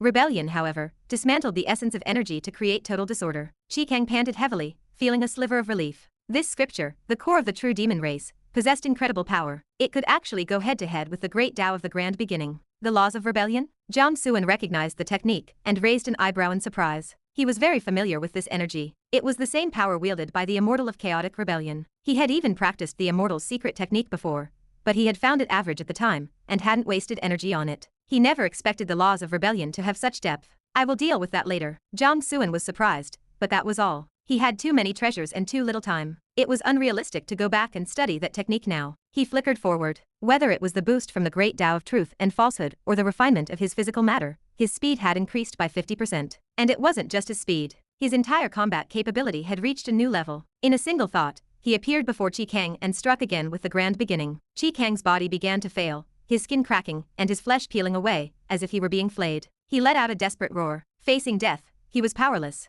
Despair swallowed his mind. Presumptuous. At the critical moment, 3 massive demonic shadows forced back their opponents and rushed to the rescue. The 3 half-step Saint Sovereigns used their ultimate techniques simultaneously. One used spatial powers to swap places with Qi, taking the blow in his stead. Another dissolved into demonic mist, creating a massive domain to suppress Jiang Clan. The last transformed into countless bolts of demonic lightning, striking down with lethal intent. They knew the prince was as strong as any of them. Since he had mastered the scripture of chaotic rebellion, his peak power should have surpassed theirs. Yet, such a powerful prince was no match for this human. If any of them fought him alone, they would lose. They had to strike together with everything they had. Half-step Saint Sovereigns? Jiang Clan's eyes flashed with a cold light. He gripped the broken Suenyuan sword and slashed upward. The sword light of the yellow earth was incredibly sharp, severing all the demonic lightning. At the same time, he held the power of reincarnation in his palm, manifesting a massive shadow of the cycle between heaven and earth. The demonic domain was forced open and shattered instantly. Jiang Clan flickered forward, charging at another shadow. He reached the foe in an instant and struck with the grand beginning. The massive demonic figure began to dissipate, and its body, half hidden in the void, cracked with deep fissures. The other 2 shadows reformed, their eyes dark with malice. They did not hesitate to launch their killing moves again. One opened a demonic eye on his forehead, firing a beam of destruction even more potent than Qi. The other manifested a black lightning scepter between his palms, swinging it like a falling mountain peak. Jiang Clan sensed the danger and retreated. Ripples appeared in space, and he vanished, reappearing thousands of miles away. It was a rudimentary use of the great Tao of space for teleportation. Once he avoided the attack, he used the gap to strike back. He had turned from the hunted into the hunter. He summoned the yin-yang millstone again. With the sky as yang and the earth as yin, the reversal created a massive grinding force. As Jiang Suan's strength surged, the power of this technique increased by 50%. The world twisted, rules shattered, and all magic collapsed. The three demonic shadows were trapped inside, enduring unspeakable agony. They roared and screamed as death drew near. At that moment, 300,000 miles to the east, a pillar of the great Tao stood, representing a seat of a Tao master. Within that pillar, the divine son of the grand beginning snapped his eyes open. A cold light flickered within them. "Stop him," the divine son commanded. "In half the time it takes for a stick of incense to burn, I will finish refining this pillar. Then, I will personally take the life of that blasphemer." Chapter 809. Turbulence of the Great Era. Understood. The heavenly guards waiting outside responded immediately. They drew their spatial holy weapons, piercing through the void to construct a temporary dimensional tunnel. Leading 3,000 elite guards, they moved toward Jiang Suan's location. Before they had even fully arrived, a streak of divine light shot out, transforming into a massive golden-scaled python. Its body, 30,000 feet long, slammed violently into the yin-yang millstone. The world shook violently as 10,000 miles of void shattered. Mountains collapsed and the earth gave way, birthing a bottomless abyss. The yin-yang millstone trembled, appearing as though it might break at any moment. Jiang Suan continued to drive the great Tao of yin and yang, infusing it with power to stabilize the millstone. He turned his eyes toward the newly formed spatial tunnel, his gaze narrowing into a cold, sharp glint. "Are you here to die?" he shouted. The commander of the heavenly guards, clad in golden armor, stepped out followed by the 3,000 guards. Their golden light shone brilliantly, exuding a majestic and sharp aura that covered the sky and the earth. "Cease." The commander waved a hand. The 3,000 guards deployed rapidly, scattering across the horizon. They activated ancient divine talismans that resonated with one another, weaving their divine glow into an ancient prohibition that spanned 30,000 miles. The prohibition settled over the battlefield like a cage. Golden light flashed as the supreme power of suppression acted like the laws of order, binding every living soul present. The slaughter across the battlefield was forced to a halt. Countless warriors, stained with blood, stood frozen. They stared at the divine restriction and the guards surrounding them, their hearts filled with doubt and dread. Among these 3,000 guards, there were over 100 saint sovereigns. The rest were all saint kings. Such a force was terrifying to behold. The commander looked at Jiang Suan with indifferent eyes, as if looking at an ant. He smiled coldly and spoke. "By order of the divine son, I am here to stop the conflict. In half the time it takes for a stick of incense to burn, the divine son will arrive to take your life personally. You may wait here." "Wait." The scene erupted into an uproar. The world-crossing god king, Tai Kang, Zhang Zhao, and the others glared at the heavenly guard, their eyes burning with rage. To demand Jiang Suan wait for his own death? It was the height of arrogance. Jiang Suan looked at the commander, his smile growing colder and more defiant. "The temple of the grand beginning? The divine son of the grand beginning?" The commander smiled without speaking, a silent confirmation. "Fine," Jiang Suan sneered. "I will wait for him." He checked his internal state. Half a stick of incense was enough time for him to refine and integrate another 10% of Hao Tian's physical matter. His strength would increase at least threefold. If the divine son wanted to offer himself up after giving Jiang Suan time to grow stronger, he was certainly one of the most foolish opponents Jiang Suan had ever encountered. The world-crossing god king and the others moved closer to Jiang Suan, their faces grim. "Lord, the situation is not in our favor," the god king whispered. "Our strength is insufficient, and we are vastly outnumbered. If we face these 3,000 guards head-on, our chances of victory are slim." "It is no matter," Jiang Suan replied with a relaxed smile. "I know what I am doing." In terms of top-tier combat power, he alone was enough. Given the time, he was confident he could take on 100 opponents below the Saint Sovereign level. As for the numbers, Jiang Suan's smile brightened. He could already sense several familiar auras. His reinforcements were almost there. "Thank you for your assistance, Heavenly Guard." A weakened Qi Kang, struggling to support his mangled body, approached the commander and bowed in gratitude. The three demonic shadows were currently reorganizing the Eclipse Demon army, hurrying to recover for the next round of fighting. The commander glanced at Qi Kang, frowning slightly in surprise. He knew Qi Kang's strength. The prince was capable of matching most half-step saint sovereigns. Along with his three guardians, that force should have been among the top 5 within this Tao domain. Yet, they had failed to take down this human blasphemer. Instead, they had been suppressed and heavily wounded. The commander glanced at Jiang Suan's group. Upon seeing their cultivation levels, his heart sank. This was not right. What exactly happened? The commander asked in a low voice. Qi Kang grimaced and gave a brief account, emphasizing Jiang Suan's unnatural talents. Not only did the boy master multiple supreme great daos, but his tricks were endless. Most absurdly, his strength seemed to be rising at an impossible speed. The commander felt a jolt of unease. This blasphemer was not as simple as he appeared. If the boy claimed to be waiting for the divine son, he likely had something to rely on rather than simply waiting for death. This will not do. The commander's expression shifted. He needed to take precautions. He immediately sent a message to the divine son of the grand beginning, and reached out to the geniuses of other superpowers within the Dao domain. He stated that if they helped eradicate the human race, the Temple of the Grand Beginning would form an alliance with them to withstand the coming Great Tribulation of the era. The celestial race was the first to respond, accepting the invitation and stating they would arrive immediately. Jiang Suan, the first prince of the Celestials, smiled coldly after responding. To think that the Jiang Suan wanted by the radiant light immortal king has appeared in the world of Dao origin. This is a pleasant surprise. This will satisfy the immortal king and secure an alliance with the Temple of the Grand Beginning. It is perfect for the development of our race. The other princes nodded in agreement. The newly appointed 9th prince, Wu Guan, watched from the sidelines. He did not offer an opinion, but a cold smile touched his lips. Jiang Suan is growing at a frightening pace, a woman's voice marveled within Wu Guan's mind. Soon, the underworld race, the blood nightmare race, the bone race, the god race, and others responded, accepting the invitation and leading their experts toward the location. Powerful sects like the Myriad Realm sect and the Extreme Sword sect also moved. Oh, Jiang Suan is actually in the Dao domain?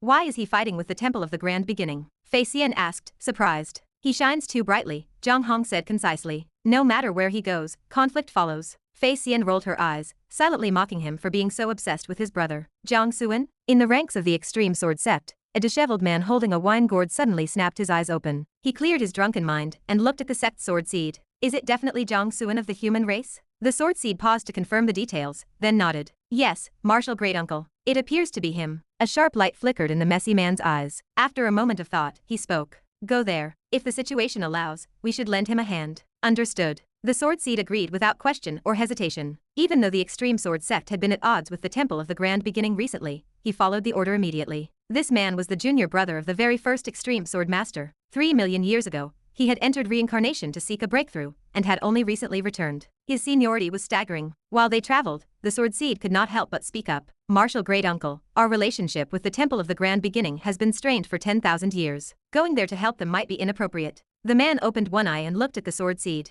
He laughed, took a long pull from his wine gourd, and spoke lazily. When did I ever say we were going to help the Temple of the Grand Beginning? The sword seed froze, then the realization hit him. He broke into a grin. I understand, Martial Great Uncle. I know exactly what to do. With the Heavenly Guard's summons, the entire Dao domain became lively. Various forces, geniuses, and masters began to converge on the location of Jiang Suan and the Heavenly Guard. Though this was a land of fortune where everyone sought the pillars of the Great Dao, the invitation had sparked a massive battle involving dozens of factions. The world was in turmoil. Everyone knew the era of the world of Dao origin was changing. Perhaps this siege against a human prodigy was the opening chapter of a new age. Notably, among the converging powers, there was one unique superpower. The Imperial Cult, 9 Kunlun. Chapter 810. Is the human race a joke? 9 Kunlun was a titan under the command of the Sovereign of Destruction. It stood as a superpower in the southernmost reaches of the Dao origin Great World, ruling over 3 vast domains. Unlike the aloof and reclusive Temple of the Grand Beginning, 9 Kunlun was driven by fierce ambition, frequently mobilizing its armies for conquest.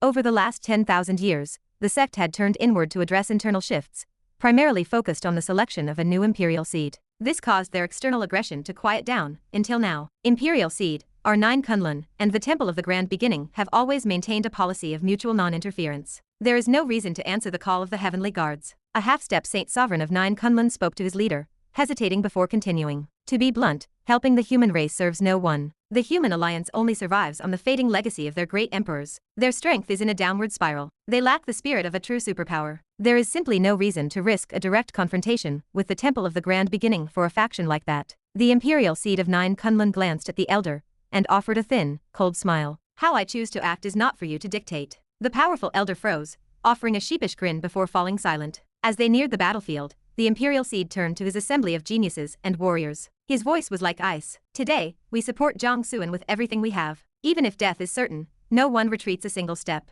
Anyone who fails in this will be expelled from 9 Kunlun. The crowd was stunned. They could not fathom the logic behind the order, but their awe of the imperial seed silenced their doubts. They bowed their heads in obedience. The imperial seed nodded in satisfaction. Then, he adjusted the weapon on his shoulder, a massive, eye-popping piece of equipment, and led over 2,000 warriors toward the fray. Master, Jiang Chen is ready to charge for you once more. The imperial seed of 9 Kunlun was indeed Jiang Chen, who had been missing for over a year. He had vanished after Jiang Suan departed for the Saint Dao realm. Even Jiang Woody had no idea where he had gone, and the Jiang family intelligence network found nothing. The only thing anyone knew was that he was still alive. No one, not even Jiang Suan, could have predicted that they would reunite in the Dao ruins of the Dao origin Great World.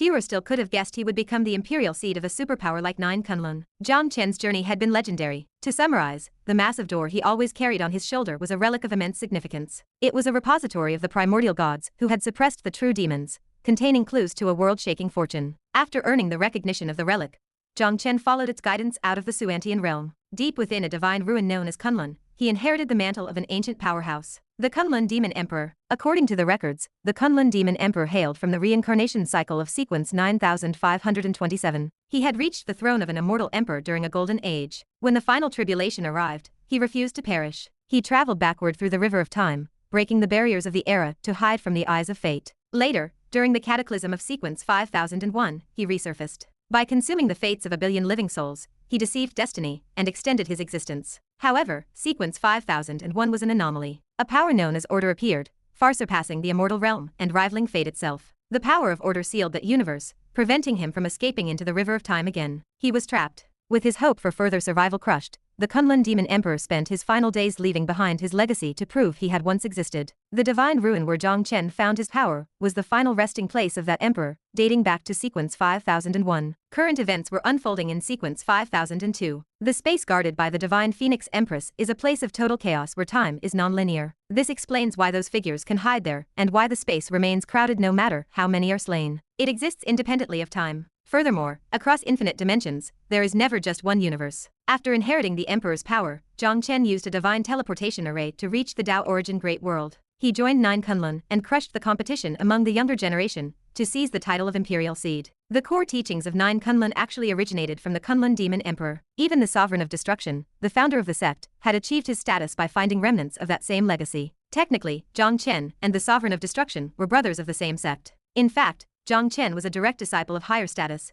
while the Sovereign was more of a nominal student. Jiang Chen, however, was not the type to boast about such secrets. The Tao ruins were becoming crowded. Every faction and genius of note felt the pull of the conflict. Whether they were invited or not, they hurried toward the vortex. It is human nature to watch a fire. Of course, most of those attending were not human. Whether they came to watch or to intervene, everyone had their own agenda. Some hoped to fish in troubled waters, while others waited to plunder the losers. No one reaching this place was a fool. These were the elite of their respective factions, possessed of insight and experience. They could see the bigger picture. This siege against the humans would likely rewrite the power balance of the Tao origin Great World. No matter who emerged victorious, the repercussions would be felt for generations. This was the prologue to a new era. Since its inception, the human alliance had been an eyesore to the other powers, a weakling that did not know its place. To the onlookers, this purge was inevitable. They only found it surprising that it was happening here, and that the aloof temple of the Grand Beginning was leading the charge. It made sense, however. Only a faction with the ancient heritage and supreme prestige of the temple could rally 70% of the Tao ruins to turn their blades against the humans. Even Nine Kunlun, an equal power, lacked that kind of influence. Near the border of the Kang Yuan domain, the mountains once shrouded in black and white were now a wasteland of shattered peaks and endless ravines. Across this broken landscape stood the powerful figures of the various sects. The most striking sight was the 3,000 heavenly guards, their golden armor gleaming. They maintained an ancient divine restriction that held the gaze of every onlooker. Watching Jiang Suan and the other humans trapped within that cage, many onlookers wore mocking smiles. They watched like spectators at a blood sport, looking down with the arrogance of those watching ants. To them, Jiang Suan and his kin were nothing more than clowns providing a brief moment of entertainment. The outcome of this siege was, in their minds, a foregone conclusion. No one believed these weak humans had a chance of survival. Their leader, this Jiang Suan, was only in the Great Saint realm. How could someone so weak stand against the divine son of the Grand Beginning? Any genius from the gathered factions could likely step forward and crush him instantly. Chapter 811. The ninth prince of the celestial race. Did the temple of the Grand Beginning overreact just a little?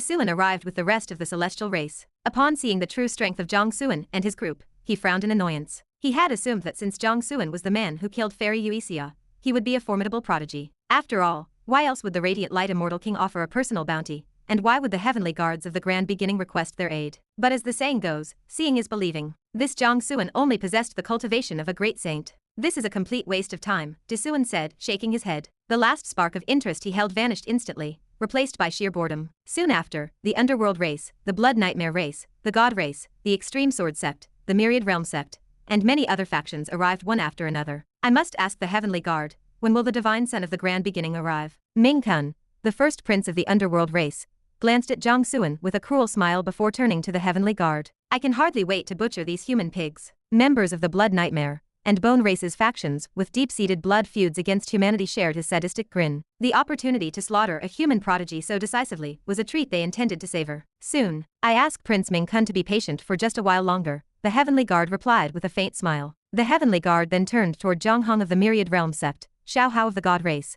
and the Sword Seed of the Extreme Sword Sect to offer his formal thanks. Our Temple of the Grand Beginning is grateful for your presence. We will remember this favor. Should you ever require our assistance in the future, do not hesitate to ask. We will provide our full support. The Guard could afford to be indifferent to most of the factions present, even the underworld and celestial races, who were merely aspiring to become superpowers. His backing was the Temple of the Grand Beginning, after all. However, the Myriad Realm Sect, the God Race, and the Extreme Sword Sect were different. They were established superpowers. While they might not quite match the Temple of the Grand Beginning, they were close. More importantly, their backers consort Yu Shi, the Taihao God Emperor, and the Extreme Sword Master were supreme beings on par with the Great Emperor of the Grand Beginning. While the Extreme Sword Master was perhaps slightly less renowned, the gap was negligible. He could not afford to be disrespectful toward them. The fact that these three had answered the invitation gave great face to the Temple of the Grand Beginning. Furthermore, if his suspicions were correct, and Jiang Suan truly possessed a trump card against the temple, he would need the help of these three factions to ensure the boy's total erasure. Zhang Hong did not speak, offering only a slight nod and a smile. He shifted his gaze toward Jiang Suan,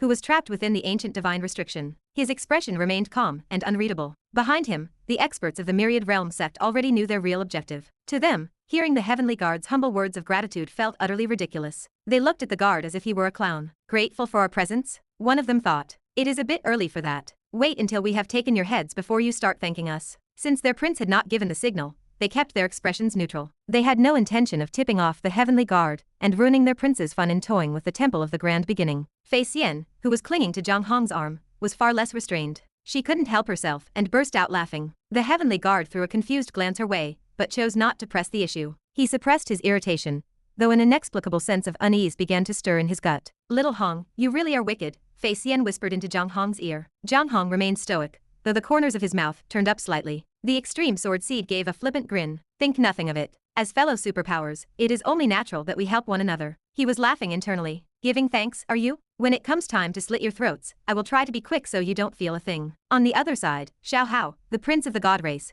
watched Fei Xian and the Extreme Sword Seed with growing suspicion. One was laughing randomly, while the other was acting entirely too casual. Something felt off. Xiao Hao remained vigilant, quietly observing the battlefield. He had originally wanted no part of this mess, but the scale of the siege had grown so large that it involved the entire Dao ruins. If the God Race stayed away, they would appear dangerously isolated. Though the God Race usually preferred to stay above worldly disputes, being too aloof could be a liability when everyone else was forming alliances. So he had brought his people. But now that he was here, he was certain there was a trap. If the human party really was as weak as they appeared, why hadn't the Temple of the Grand Beginning handled it themselves? Why would the Heavenly Guard use the temple's name to invite so many external powers? It simply didn't make sense. Daddy, it is Little Hong. Inside the divine restriction, Zhang Zhao spotted Zhang Hong. Her large eyes blinked in surprise as she whispered to Jiang Suan, her voice full of delight. The world-crossing God King and Tai Kang looked over, utterly stunned. What was this? Their lord actually had reinforcements. Had their lord's influence already reached the world of Dao origin? It seemed too incredible to be true. Jiang Suan nodded slightly, a smile playing on his lips. Meeting Zhang Hong here was a surprise even for him. When he had first sensed him through the human providence, he thought he might be hallucinating. Now that he saw him with his own eyes, he couldn't help but feel that the world was quite small. 2 or 3 years ago, 2 geniuses had risen within the Jiang family, one with an ancestral bloodline, and the other with a natural divine bone. In just a few years, they had left the Suantian realm and the myriad worlds behind to make a name for themselves here. It was a marvelous turn of events. Judging by his status, Zhang Hong appeared to be a prince of a superpower. Jiang Suan shook his head and teased him mentally. I knew I wasn't wrong about you. You really are a child of destiny. Lord, when did this happen? Tai Kang asked via a private transmission. He had been by Jiang Suan's side recently, and had never seen him make any special arrangements. Jiang Suan smiled but said nothing. Reinforcements? His trump card was far more than just this. Then, Jiang Suan looked toward the Extreme Sword Sect. His eyes landed on the disheveled man standing behind the sword seed. He smiled and gave a slight nod of acknowledgement. The messy man seemed to feel the gaze and met Jiang Suan's eyes. He didn't offer a formal greeting. Instead, he simply raised his wine gourd and took a deep draught. The wine inside had been a gift from the Azure Cloud Sword Immortal, the last of the Nangong family's private stores. Jiang Suan looked away, his smile widening. Seeing this man was an even greater surprise than seeing Zhang Hong. The man had acknowledged him. He didn't know what the man had gone through to go from the ruins of the old lands to a high position in a superpower, but it didn't matter. The fact that he still honored the sentiment of that gift of wine was enough. In fact, The heart-stabbing rhetorical style Jiang Chen had used for so long was something he had originally learned from this very man. This disheveled figure was none other than the sword madman from the sword sect of the Saint Dao realm. At that moment, a voice transmission reached Jiang Chen's ears. Jiang Chen, it has been a long time. Jiang Chen searched for the source and quickly locked onto a youthful-looking boy within the celestial race's ranks. Jiang Chen's brow twitched. The aura was familiar. And you are? The boy smiled faintly. He didn't answer directly. Instead, he said, "Thank you for the sigil of the King of the Five Offices. It gave me a new life." Jiang Chen froze for a second before the realization hit him. He was overjoyed. Meng Po actually succeeded? Nanggong Fengtian, the third prince of the Great Gan Celestial Dynasty, and his nominal brother-in-law. Nanggong Fengtian, how did you end up infiltrating the celestial race? Jiang Chen asked, his expression turning strange. Looking at his position, it seemed the boy held a significant rank among them. My name is Wu Guan now, the boy said with a light laugh. I am the 9th prince of the celestial race. Chapter 812. Fulfilling the Promise. The youth briefly recounted his recent experiences, his voice carrying a hint of apology.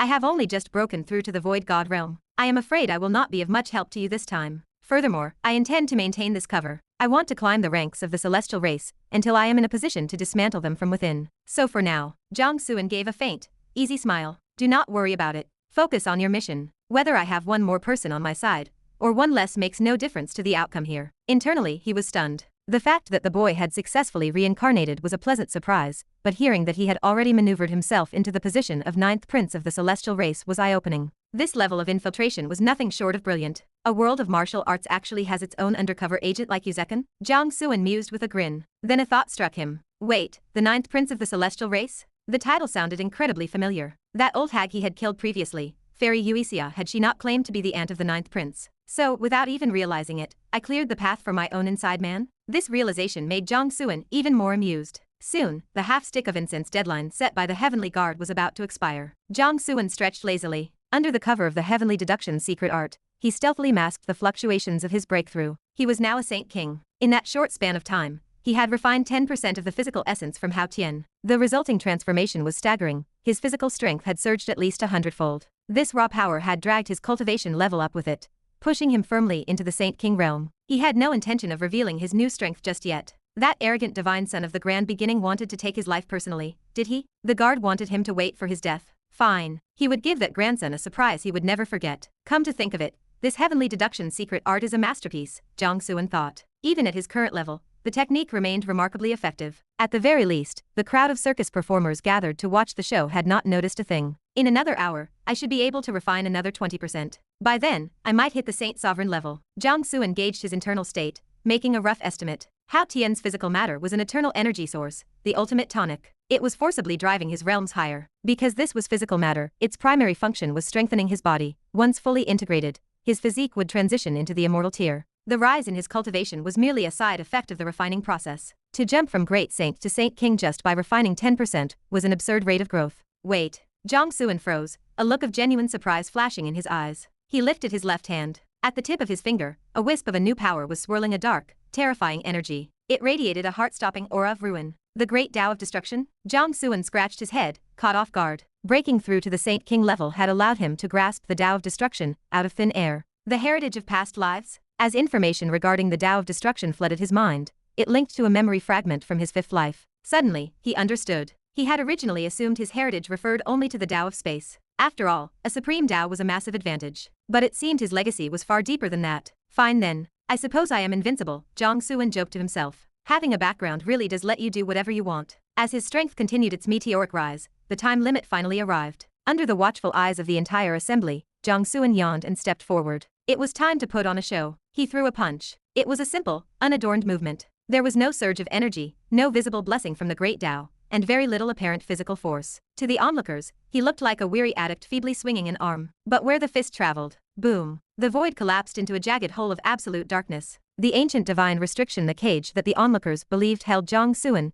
captive, disintegrated into dust in an instant. Fragments of the divine talismans were sucked into the dark vacuum and vanished. The 3,000 heavenly guards were set flying in every direction. Their formations shattered, and their auras turned chaotic as they tumbled through the air in humiliation. Where the cage had once stood, there was now only a swirling rift of nothingness. Jiang Chen stepped out of the restricted zone and into the open void. He scanned the sea of geniuses and masters. By a rough count, there were no fewer than 200,000 people present, all within the saint realm. Most were great saints or saint kings. There were fewer saint sovereigns, roughly 3,000, and at least 100 half-step saint sovereigns. Actual saints were few and far between. But did it matter? Standing alone before the multitude, Jiang Clan let a smirk tug at the corner of his mouth. Since that useless divine son of the grand beginning is taking his sweet time, I am starting to get a bit bored. Which of you would like to volunteer to die? Perhaps a nice blood fountain will help wake me up. Silence. Absolute silence. For 10,000 miles, not a single person spoke. The gathered factions and experts stared at Jiang Clan with a mix of expressions: shock, wariness, coldness, and murderous intent. The shock and wariness came from the fact that he had shattered the grand beginning restriction with a single punch. It defied logic. They could see that the restriction was as powerful as a quasi-emperor formation. With 3,000 guards powering it, even a half-step saint sovereign should not have broken it so easily. The coldness and murderous intent, however, stemmed from a different place. No matter how monstrous his talent, or how strange his combat power, Jiang Clan was still just a great saint. In their eyes, he was an ant. How dare an ant shout such provocations to their faces? People often choose only to believe what they want to believe. This is a fundamental flaw of nature. Even though Jiang Clan had just displayed power far beyond the great saint realm, the majority of the crowd reflexively closed their eyes to the truth. They chose to see him as an insignificant great saint, an insect they could crush at will. Their deep-seated arrogance would not allow them to accept a challenge from an inferior being. To them, his words were a stain on their honor. However, there were those who kept their wits about them. Xiao Hao, the prince of the god race, quietly drifted further back into the crowd. The heavenly guard commander narrowed his eyes, feeling a surge of relief that he had invited so many allies. And then there was Desuan, the first prince of the celestial race. Heki, this boy is the new king of men. If he is allowed to grow, he will inevitably become a threat to a race. Think of the glory if you kill him now. Imagine the rewards the celestial sovereign would bestow upon you. Desuan turned to the third prince, Heki, with a smooth smile. I am giving this precious opportunity to you. Do you want it? Desuan's smile was warm, but to the other princes, it felt chillingly sinister. Heki's face darkened. He cursed Desuan's entire lineage in his heart. A transparent trap. This was nothing but a move to use him. Jiang Clan had shattered that restriction with ease, meaning his combat power was far beyond his apparent level. The problem was that Jiang Clan's cultivation remained at the great saint level, making it impossible to gauge his true limits. If he was merely strong, say, at the level of a saint, King Heki was confident he could suppress him. In that case, it would indeed be a precious opportunity to impress the sovereign and claim the massive bounty. But if it was not that simple, he would be the one to fall. He would be nothing more than a tool used by Desuan to test the depth of the water. One wrong move, and he would lose his life, while Desuan reaped the benefits. Are you trying to kill with a borrowed knife? Heki thought bitterly. Then I will make sure the knife is too sharp for you to handle. Heki took a deep breath and looked at Desuan, letting out a cold laugh. The opportunity is right in front of me. Why would I refuse? He took a step forward. Boom. Celestial light erupted, shining for 10,000 feet. Heki, bathed in brilliance, took the form of a divine crane and charged toward Jiang Clan. The great world of Tao origin is no place for a dog like you to bark. The gathered experts watched with renewed interest. Upon recognizing Heki, their expectations rose. It was said that the third prince was the reincarnation of a primordial celestial crane with a natural celestial physique. Although he had only been a saint sovereign for a little over a decade, his combat strength was already on par with veterans of the realm. With Heki taking action, even if Jiang Clan survived, he would surely be crushed. Jiang Clan watched Heki's approach, his eyes narrowing. He had not expected the celestial race scum to be the first to lose their patience. That works too, Jiang Clan whispered to himself with a cold smile. I promised the Earth Sovereign I would settle some scores. Today, I can finally start making good on that promise. Chapter 813. The Betrayal. Jiang Clan flickered into motion, his body moving like a hunting shadow. He traversed the void with predatory speed, closing the distance to meet Heki head-on. In the blink of an eye, he appeared directly behind his opponent. The crisp ring of a sword echoed through the sky and earth. A massive surge of profound yellow sword energy erupted, skewering Heki from behind and extending 10,000 feet into the distance. It was the technique of heart-stabbing one strike, one kill. The sword madman paused mid-drink, his cloudy eyes flashing with sharp light. A grin tugged at his lips. Seeing his signature method flourish in the great world of Tao origin filled the founder with a sense of quiet pride. The shadow of the divine crane dissolved as Heki's physical form reappeared, a gaping bloody hole torn through his chest. His expression was frozen in a mask of profound disbelief. Could he, a saint sovereign, truly die this easily? The profound yellow energy pulsed, and Heki exploded. Shards of flesh rained down upon the earth as a crimson mist drifted through the air. Jiang Clan flicked the Suenyuan broken sword, shaking off the stray beads of blood. He scanned the crowd and laughed with wild abandon. A one-man fountain is a bit lackluster, he said, his voice dripping with feigned disappointment. Suddenly, he leveled his sword toward Desuan. His aura turned incredibly arrogant. You scum betrayed the human race to call yourselves the so-called celestial race, yet you have the gall to appoint 9 imperial seed princes? 9 is far too many. Today, I will make a decision on behalf of that old wretch, the Mountain Sea Celestial Sovereign. From now on, the Celestials only need 1 prince. As for the rest of you, get down here and perform your fountains for me. Silence reclaimed the battlefield. Many remained paralyzed by the shock of seeing Heki killed in a single strike. They could not reconcile the image of a mere great saint effortlessly slaughtering a saint sovereign. Nearby, Xiao Hao, the prince of the god race, instinctively retreated further. The sense of impending disaster was now overwhelming. Meanwhile, Zhang Hong and the extreme sword seed exchanged looks of surprise and delight. The stronger Jiang Suan proved to be, the more confidence they felt in their plan to turn their blades against the divine son of the grand beginning. Little Hong, Jiang Suan is terrifyingly strong now, Fei Xian whispered in awe. Zhang Hong smiled as if it were the most natural thing in the world.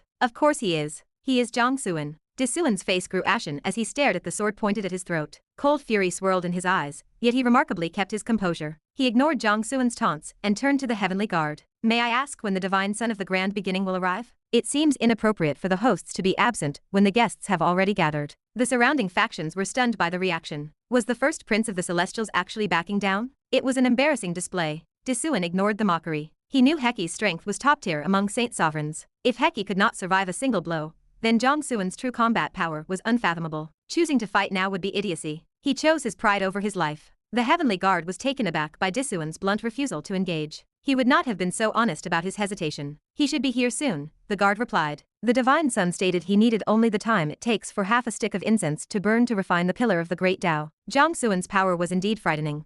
But once the divine son became a Tao lord and stepped into the saint sovereign realm, crushing Jiang Suan would be easy. Wu Guan and the other celestial princes watched De Suan with calculating eyes. They secretly hoped he would fight, regardless of the outcome. They could use the chaos to usurp his position. But De Suan was too cautious to give them the opening. The atmosphere became heavy and stagnant. De Suan's refusal to act emboldened Jiang Suan, leaving him standing alone in the void with no one daring to challenge his blade. Jiang Suan found himself in an awkward position. In the typical flow of things, a villain like De Suan was supposed to shout back, step forward, and get slapped in the face. It was the standard script for a hero's rise. Why was the script changing now? Forget it, Jiang Suan thought, his enthusiasm for theatrics fading. He was tired of wasting time on these fools. His silhouette blurred as he pierced through the void, covering 10,000 feet in an instant. Profound yellow sword energy shattered the space in front of him. Jiang Suan was suddenly inches away from De Suan. Cold dread spiked through De Suan's mind. His instinct screamed danger. He surged with celestial light, manifesting the shimmering shadow of a divine armor for defense. He crossed his arms, his sleeves erupting with occult runes that formed the images of ferocious beasts. Not good enough, Jiang Suan remarked. With a single slash, the sword energy pulverized the celestial armor. Jiang Suan followed with a finger of the grand beginning. Original, pure energy surged, and the laws of the primeval Tao instantly decomposed De Suan's techniques back into raw energy. Impossible! De Suan cried out in horror. Jiang Suan didn't give him another second. He gripped his left hand into a fist and drove it forward. He combined his immense physical strength with the mountain god's secret art and laced the strike with the dark, deep laws of destruction. It was the most powerful physical strike Jiang Suan could currently muster. There was a muffled explosion. A fountain of gore painted the sky red. De Suan, the first prince of the celestial race, was dead. A layer of Tao aura shielded Jiang Suan from the blood mist. He looked at the crowd, a sharp curve to his lips. He spoke a single word that boomed like the roar of the great Tao itself. Kill. As the word fell, the gathered factions were still reeling from De Suan's death. But the Myriad Realm sect and the Extreme Sword sect, who had been waiting for this signal, struck instantly. They unleashed their killing techniques upon the surrounding forces. Kill. Zhang Hong's eyes snapped open, radiating divine light that pierced through one expert after another. He had mastered the Myriad Law Heavenly Eye to perfection.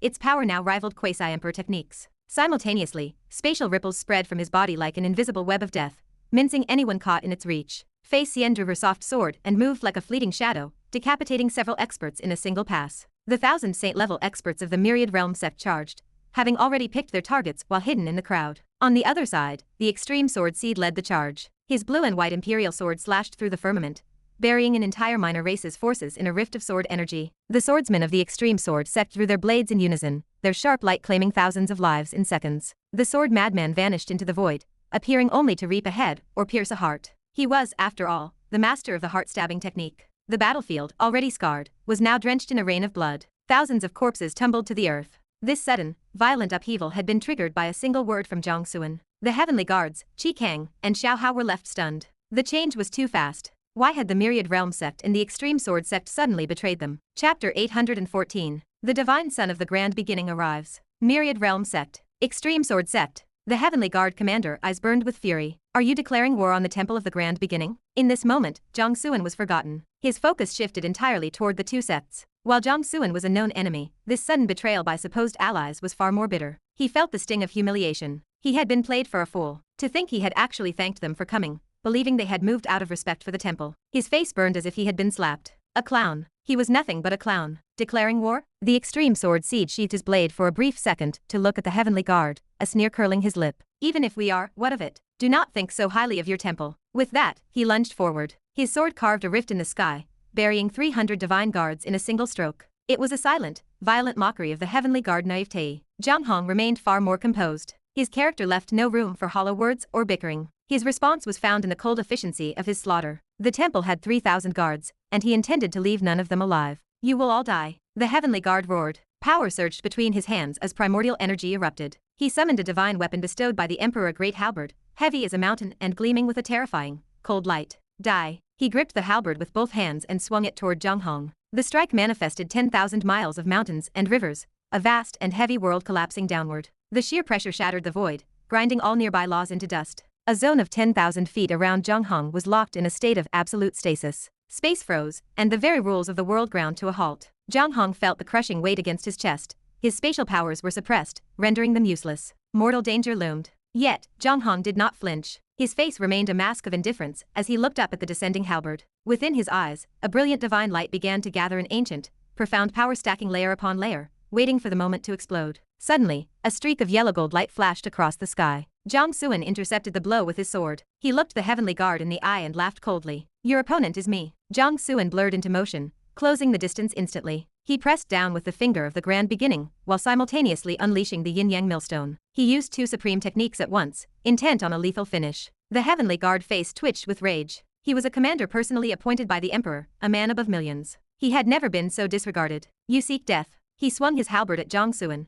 once again manifesting the weight of a 10,000 mountains. Boom! The yin-yang millstone slammed into the spectral mountains, triggering a massive explosion. Shockwaves rolled outward like a violent sea. Meanwhile, the finger of the grand beginning worked to decompose and neutralize the bulk of the halberd's energy. The initial clash ended in a stalemate. You have some skill, Jiang Suan remarked with a light laugh. The heavenly guard was a half-step saint sovereign, but his combat power was leagues beyond the guardians of the Eclipse demon tribe. Under the cover of his casual appraisal, Jiang Suan struck again. The yin-yang millstone reappeared, dividing the world into light and shadow with a grinding force 30% stronger than before. In his right hand, he held the Suanyuan broken sword, infused with the laws of thunder, fire, and slaughter. He swung the blade, manifesting a scorching sun. One strike brought the tribulation of thunder and fire. One strike opened an abyss of slaughter. One strike summoned a world-burning sun. Aside from his sword of humanity, these were the three most powerful techniques Jiang Suan could muster. He knew they might not kill the heavenly guard outright, but he was not relying on the sword alone. As the three strikes flew, Jiang Suan withdrew his left hand and drove a fist forward. He activated the mountain god's secret art, the Xianxia combat method, the indestructible lightning body, and his ancestral blood. It was the absolute peak of his physical power. Faced with this onslaught, the heavenly guard heart pounded with a fear he could not name. He could not understand how a mere great saint could possess such horrifying strength. He realized with a jolt that he might not be able to withstand it. In his desperation, his expression turned resolute. He gripped the halberd with one hand and used the other to trace a divine rune across his forehead. His skin split, and a drop of iridescent, glass-like divine blood trickled out. The blood erupted into a blinding light as he offered it as a sacrifice to summon power from his lord. I petition my god, descend with your power and help me punish this blasphemer. The divine blood evaporated into wisps of pure, primordial energy, weaving themselves into an ancient totem. The symbol flew into the air and pressed against the void. The space collapsed, revealing a deep,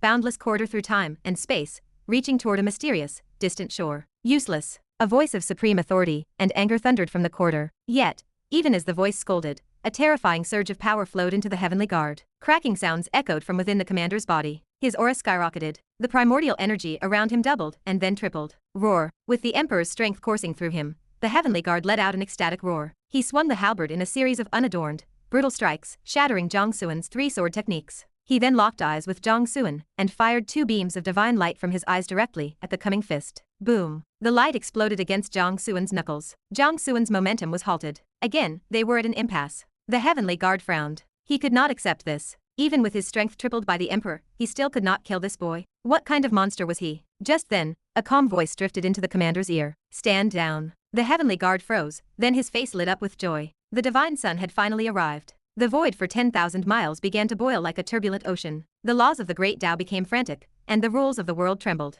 A weight of indescribable power swept across the landscape. Mountains collapsed, and great rivers began to flow backward. An unprecedented cold settled over the world, coating every inch of land and sky in frost. Everything fell into a state of absolute stillness. Fear began to take root in every heart. A chill took hold of the crowd, leaving them shivering uncontrollably. This was a power that stood above everyone present. A saint sovereign. The crowd was shaken to its core. The Dao ruins had a restriction. Only those who had not yet achieved the Dao could enter. In theory, no saint sovereign should exist here. Yet, the presence was undeniable. The answer was simple. Someone had reached a pillar of the Great Dao before anyone else, claimed the position of Dao Lord, and used that momentum to break into the saint's sovereign realm. Who was it? The question barely formed before everyone knew the answer. Who else could it be? Almost every prominent genius of the Dao origin great world was already here. The only one missing was the divine son of the grand beginning. So that is why the heavenly guard only sought to trap Jiang Chen instead of killing him, the onlookers realized. He was stalling for time. Confirming their suspicions, the collapsing void gave way to a corridor of time and space. The divine son of the grand beginning stepped out,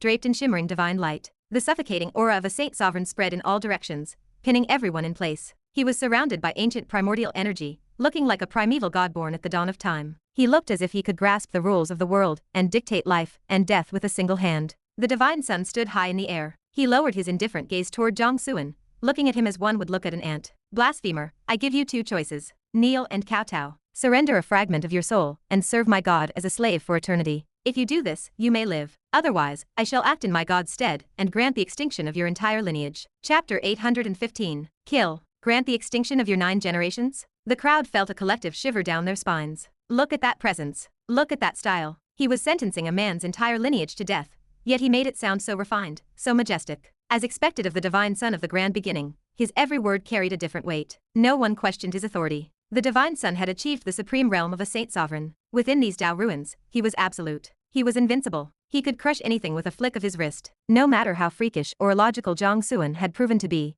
he could not possibly stir up a storm in the face of a saint sovereign. The onlookers admitted that Jiang Chen possessed a terrifying combat strength that defied understanding, shattering the conventional limits of a great saint. However, they believed in objective facts. A great saint was, after all, only a great saint. It was considered impossible to bridge the absolute gap of 3 major cultivation realms to match a saint sovereign. At the end of the day, people have their limitations. This was especially true for these arrogant geniuses. They stood at the apex of the Dao origin great world and believed they understood everything. They refused to admit they were merely frogs at the bottom of a well. They had covered their eyes and plugged their ears, living in self-imposed delusion. They simply could not accept that a monster like Jiang Chen, someone capable of slaying enemies across massive realm gaps, actually existed, even though they had seen it with their own eyes. Arrogant and foolish people often share the same temperament. They only believe what they want to believe. Jiang Chen looked up, staring calmly at the divine son. His indifferent gaze held a hint of observation, a touch of scrutiny, and the playful mockery one might show a performing monkey. He had to admit, the divine son was extraordinary. Countless princes and chosen ones from the great powers were gathered here,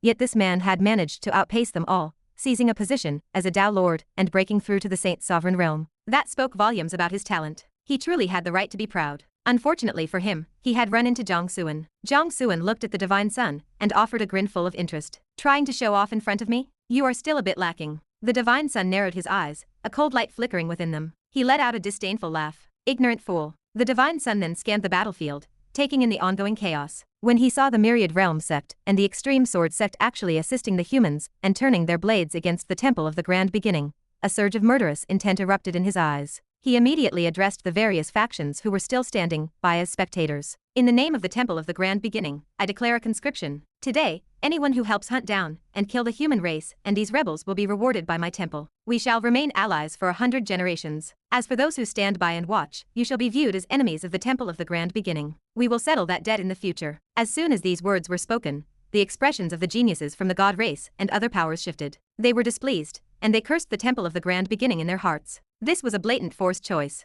They either had to help the temple withstand the Myriad Realm sect and the Extreme Sword sect, or be branded as enemies. They knew exactly what kind of state the human alliance was in. Helping them provided no benefit, and most had come here specifically to purge the humans and kick them off the stage of the Dao origin great world for good. But helping the temple meant making enemies of the Myriad Realm sect and the Extreme Sword sect. Those were superpowers in their own right, each nearly as strong as the temple itself. Choosing between the temple or 2 other superpowers was a nightmare scenario. While the god race, underworld race, and barbarians hesitated, the Eclipse demon tribe stepped forward to lead. The demon prince Qikang raised his arm and let out an angry roar. Spare no one. Kill them all regardless of the cost. 3 massive demonic shadows led over 1,000 Eclipse demon experts into the fray, charging toward the Myriad Realm sect warriors who were currently slaughtering the divine guards. The Eclipse demons and humans were already mortal enemies. They had just fought a fierce battle and nearly been humiliated. Now that the divine son was taking the lead, they had every reason to respond. Qikang understood the reality. He had no other choice. For some unknown reason, the humans had gained the backing of two major sects. If they didn't crush the humans' arrogance today and wipe them out, they would become a catastrophic problem in the future. The Eclipse demons would be the first to be torn to pieces by this new coalition. The second group to respond was the celestial race. To be precise, it was Wu Guan, the ninth prince. The other 7 princes looked at him in shock and confusion. Their eldest brother, Disuan, had just fallen at Jiang Suan's hands. That was proof enough of Jiang Suan's horrifying power. Taking the lead now felt like a death wish. Among the 9 princes, Disuan had been the undisputed strongest. If even he couldn't survive, what hope did they have? Our celestial race and the humans are already locked in a death struggle. Since Disuan died at his hands, there is no room left for reconciliation. If we act like cowards now, and let Jiang Suan walk away to grow even stronger, how will our race survive him later? Wu Guan analyzed the situation with calm composure. Now, with the Divine Sun taking the lead, we have our best chance to eliminate Jiang Suan. We must take it. Besides, we have no choice. We have to pick a side. By responding to the Divine Sun now, we tie our race to the Temple of the Grand Beginning. That gives us the backing we need for the future. As for making an enemy of the Extreme Sword Sept, so be it. Compared to the Temple of the Grand Beginning, the Extreme Sword Sept is nothing. Hearing this, the other 7 princes fell into thought. After a moment, they nodded heavily, convinced by his logic. They led the experts from their respective celestial domains and launched an attack on the nearest disciples of the Extreme Sword Sept. Beyond Wu Guan's reasoning, they had another motive.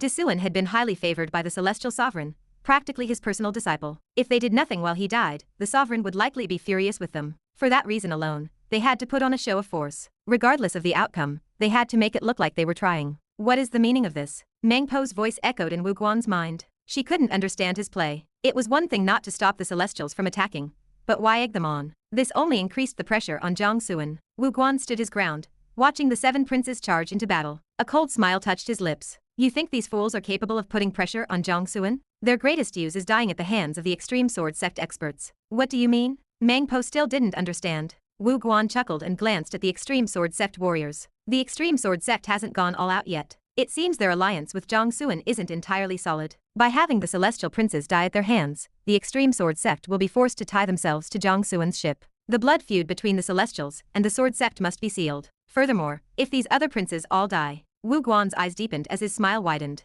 I will be the only prince left in the celestial race. Chapter 816. Devoured. Meng Po drew a sharp breath in surprise. The impact was thunderous. A terrifying surge of energy erupted as the laws of the Great Tao clashed, and the rules of the world buckled. A dark, chaotic tide swallowed 10,000 miles of the void, leaving behind a state of absolute nothingness where nothing remained. Only 2 radiant figures could be seen locked in a fierce struggle. Every move and every strike vibrated with a murderous intent that chilled the heart. As they fought with wild abandon, the sky shook and the earth crumbled. Destruction was eroding everything in its path. The Divine Sun of the Grand Beginning had launched his assault, engaging Jiang Suan in a head-on confrontation. Another strike landed. Again, they were evenly matched. The Divine Sun came to a halt, staring coldly at Jiang Suan. He was genuinely surprised. How could a mere great saint hold his own against him for so long? Jiang Suan reappeared and met the Divine Sun's gaze with a light chuckle. Is this truly the power of a saint sovereign? It seems a bit underwhelming. Earlier, when fighting the demon prince Qi Kang, Jiang Suan had been at a disadvantage, forced to use every trump card just to hold his ground. But after mastering the Tao of truth and falsehood and touching the 3rd level of the secrets of marriage, his foundation across all lives had returned.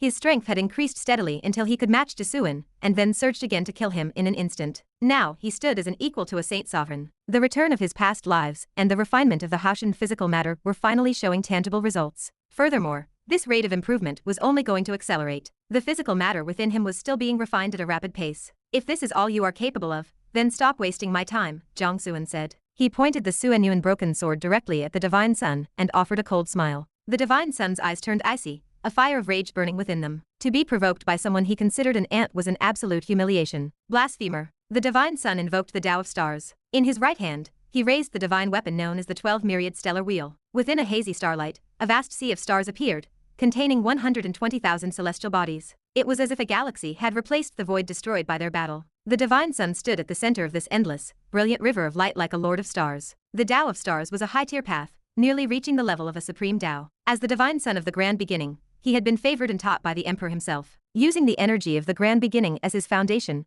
he had mastered this path and integrated its many branches to prove his mastery over the stars. He had successfully refined the pillar of the Great Tao and claimed the title of Tao Lord of Stars. With a single thought, he could manifest the heavens. His weapon, the 12 Myriad Stellar Wheel, had been forged by the Emperor from a newborn universe. It held the entire galaxy within it, and contained a wisp of immortal aura. It was a half-grade eternal imperial weapon. As his life-bound treasure, it was currently ranked as a quasi-emperor weapon due to the limits of his own cultivation, but its potential was limitless. Once he achieved immortality, the weapon would instantly evolve into a true eternal imperial weapon alongside him. Today I grant you death. The sea of stars replaced the void. Within a radius of 100,000 miles, the heavens were occupied by celestial bodies, and a misty starlight bathed the world. The physical form of the divine sun vanished. In its place, the endless stars and light formed a colossal human face within the galaxy. It was indifferent and emotionless, filled with highborn arrogance and contempt. The face looked down at Jiang Chen, its voice booming like thunder through the starry sea. Jiang Chen stood in the center of the galaxy. He looked up at the massive face,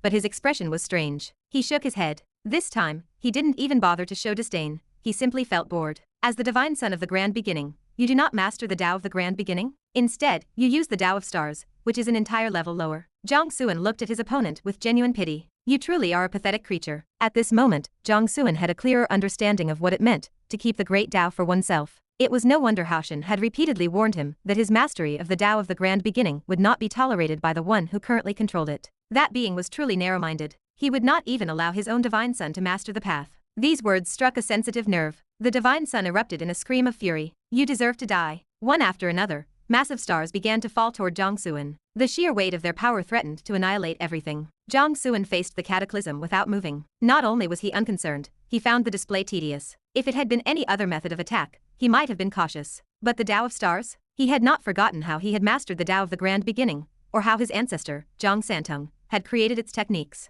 The Sun Demon God and the Moon Demon God had both been birthed from the stars of the old lands. Jiang Chen had fully inherited the foundations and legacy of those two gods. To use the Tao of Stars against him was like a child trying to teach an expert. Furthermore, he held the Tao of the Grand Beginning itself. In many ways, the Grand Beginning was the father of the stars. Jiang Chen pointed a single finger. The Tao of the Grand Beginning turned. He immediately unleashed the technique known as the primeval beginning. A pure, original energy flowed out like a rushing river. It manifested the dimensional realm, where he had once contemplated his ancestors' legacy, a place of bubbling brooks and scattered blue stones. The primeval energy swirled like a sea of clouds. The stream flowed backward, the stones trembled, and the vision of the brook seemed to expand rapidly, while the vast galaxy seemed to shrink. In an instant, the stream had enveloped and contained the entire sea of stars. Each falling star dropped into the water and was submerged. Their world-ending momentum vanished instantly, sounding like small pebbles hitting the surface of a pond. They disappeared without a trace, becoming just more stones at the bottom of the river. But it didn't stop there. After the falling stars were swallowed, the entire vast sea of stars followed. In a heartbeat, the galaxy that had replaced the void for 100,000 miles was gone,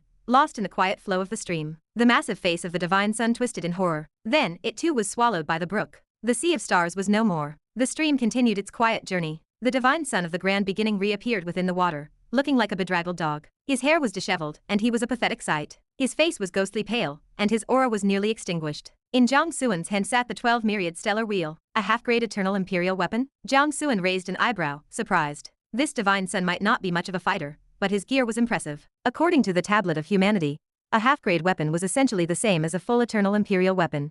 It simply hadn't reached its final form, because its owner was not yet an emperor. That was the limitation of a life-bound treasure. This is the first time I have seen a master hold back his weapon, Jiang Chen said with a laugh. He tossed the weapon to the Tablet of Humanity. A half-grade imperial weapon was good, but compared to the tablet, it was nothing. If the tablet were fully restored, it would be far more powerful than any imperial weapon. Thank you, master. Ling Yar's voice rang out in shy gratitude. Once I devour this weapon, my injuries will be 70% healed. Then I will have the power to truly help you. Cracks appeared in the 12 myriad stellar wheel as the Tablet of Humanity began to break it down and consume it. No, the divine son screamed. As his life-bound treasure was destroyed, the backlash hit him with full force. He sprayed a massive cloud of blood, the crimson mist reaching 10 feet into the air. Jiang Chen blinked in surprise. He couldn't help but be impressed. Being a saint sovereign really made a difference. Even their blood fountains were far more spectacular than average. Chapter 817. A futile effort. This is impossible. The divine son of the Grand Beginning stared at Jiang Chen with wide, bloodshot eyes. He could not accept that even after summoning his life-bound treasure and channeling the Tao of Stars for his ultimate strike, he had failed to last even a single round. Why is this happening? Jiang Chen shook his head. Don't you have any fresh lines? This is impossible. This is impossible. You just keep repeating the same thing. You have no self-awareness as a high-level villain. If you cannot even maintain a compelling character, how do you expect to steal the scene? The divine son stood frozen in silence. Fine. Go to your rest in peace. Jiang Chen was done talking. He found the exchange tedious. With a wave of his hand, the stream formed by the Tao of the Grand Beginning surged into a massive wave, swallowing the divine son. No. The divine son's eyes filled with terror, as he let out a roar of unwilling rage. But death had already arrived. His screams were meaningless. The stream returned to its quiet state. Then, the entire vision slowly faded away. everything vanished. The divine son of the grand beginning was dead. He had entered with such grand presence, yet his end was so unceremonious. It was a pathetic sight. Of course, the battlefield was still locked in chaos and slaughter. The only person with the luxury to sigh at the anticlimax was Jiang Chen. That ended, a bit abruptly, didn't it? Jiang Chen scanned the battlefield, feeling a sense of lingering dissatisfaction. I hadn't even started to exert myself yet. Forget it. Stopping his self-indulgent thoughts, Jiang Chen shook his head and muttered to himself, saving my wife is what matters most. He locked his gaze onto the top-tier geniuses like the Heavenly Guard and Xiao, as well as the half-step saint sovereigns. On this entire battlefield, only these few remained as tough nuts to crack. He needed to handle them first. As if sensing his gaze, the scalps of the Heavenly Guard and Xiao went numb. Panic seized their hearts. They never imagined that the Divine Son, who had already reached the Saint Sovereign realm, would fall so easily and unceremoniously to Jiang Chen. How was this any different from a bad joke? The Heavenly Guard, currently struggling against Zhang Hong's assault, could only manage a bitter smile. They had lost. It was a complete, crushing defeat. With the Divine Son dead, he knew he wouldn't survive either. However, the Heavenly Guard's eyes turned vicious. He immediately crushed a communication talisman to report back to the elders of the Temple of the Grand Beginning. He urged them to mobilize their kings and reach the Dao ruins as quickly as possible to ensure Jiang Chen remained here forever. The Dao ruins had restrictions that kept saint sovereigns out, but the trial would eventually end. Surely Jiang Chen couldn't achieve immortality before then? Blasphemer, you are a dead man walking. The Heavenly Guard hissed in a low growl. Jiang Chen smiled, not even bothering to reply. He was about to strike and clean up the mess so he could focus on collecting the pillars of the Great Dao, but at that moment, an unexpected figure arrived. Kill! Jiang Chen arrived carrying that familiar, ancient gateway, leading thousands of warriors. They dove into the fray, slaughtering the various factions. Jiang Chen himself charged directly at the Heavenly Guard. He hoisted the ancient gateway with both hands, like a divine mountain peak, and slammed it into the Heavenly Guard. The impact cracked the commander's body and sent him flying 1,000 feet. Young master, leave this wretch to me, Jiang Chen shouted. Jiang Chen raised an eyebrow in surprise. He hadn't expected to see Jiang Chen here. It seemed the man had encountered his own share of good fortune. You are? Jiang Chen started to ask. As Jiang Chen suppressed the Heavenly Guard in combat, he quickly recounted his experiences. Hearing that Jiang Chen had inherited the legacy of an ancient emperor, Jiang Chen was impressed. It seemed this guy was a true child of fortune. Fine, I will leave this place to you then. Seeing how violent Jiang Chen was hammering even the Heavenly Guard into submission, Jiang Chen lost interest in fighting personally. After giving a few brief instructions to Zhang Hong and Zhang Zhao, he left the area alone. He headed deeper into the Dao ruins to claim the pillars of the Great Dao. After all, the real storm was just beginning. It was worth noting that Xiao, the prince of the god race,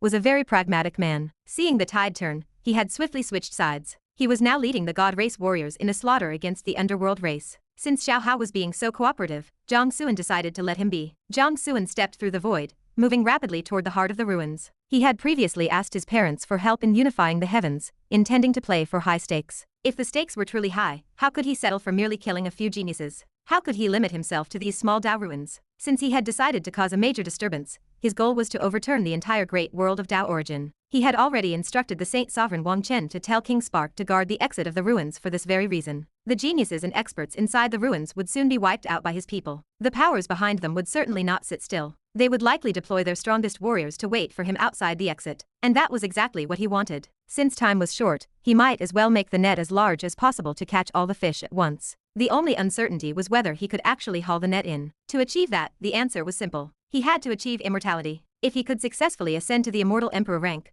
not a single fish in the net would escape. This brought him back to the original question: how to achieve immortality? He had planned two paths for himself as dual preparations. The first path was to rebuild the celestial court of the human race, draping himself in the immense luck of humanity to ascend as the human emperor. He would use the status of a racial sovereign to reach immortality. The second path involved using his own powerful foundation, combined with the supreme Dao he mastered, and the 3,000 pillars of the Great Dao within the ruins, to launch a direct assault on the immortal throne. It was a method of achieving immortality through sheer force. As the foundations of his past lives returned and he refined Haoshen's physical matter, the second path seemed to offer a better chance. Furthermore, achieving immortality this way would likely result in greater combat power. Thus, he made the second path his primary focus. After all, more power meant a better chance of successfully rescuing his wife. After traversing 1,000,000 miles, Jiang Chen found the first pillar of the Great Dao. It stood like a demon god supporting the heavens, naturally radiating a sharp, piercing sword intent. It felt like staring directly at a supreme divine blade. The way of the sword.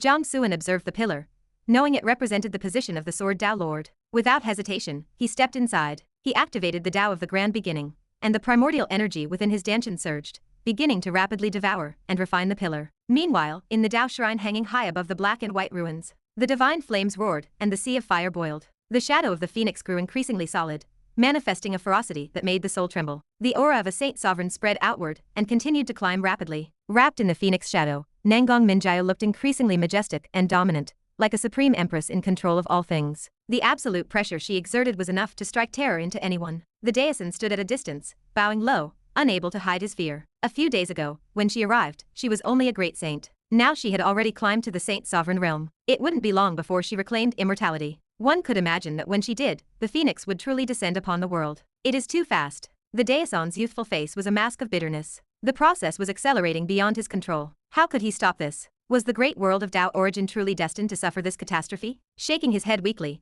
the daison turned his gaze toward the river of fate. He whispered softly to himself, "After holding on for so long, in the end, I find it was all a futile effort. Building my own tomb and guarding the river of fate forever. What point was there?" Chapter 818. Arrival of the Sovereigns. In the river of fate, across the void above endless dimensions, lay a chaotic battlefield. Two factions stood in stark opposition, their lines clearly drawn. A mass of ancient figures loomed over the chaos. They suppressed their devastating auras, standing in solemn silence. The return of the phoenix was imminent. To continue this senseless slaughter was pointless. They only needed to wait for the final result. From where they stood, it seemed the divine phoenix empress had lost. The one she had bet on had not succeeded in stopping her descent, nor had he managed to change fate or reverse the tide of time. This meant the cycle of reincarnation would continue its inevitable rotation. This world had finally reached its end. The catastrophe was coming. It was time for them to descend, feast upon the harvest, and smuggle themselves into the next era to endure for another cycle. On the other side, the great emperors of the Tao origin world looked on with heavy hearts. Their expressions were etched with complexity and defeat. Some, like the Destruction Emperor, shook their heads and laughed at themselves. All this effort for so long, and it was all for nothing, he said. That being is descending after all. It was inevitable, another added. It is fate.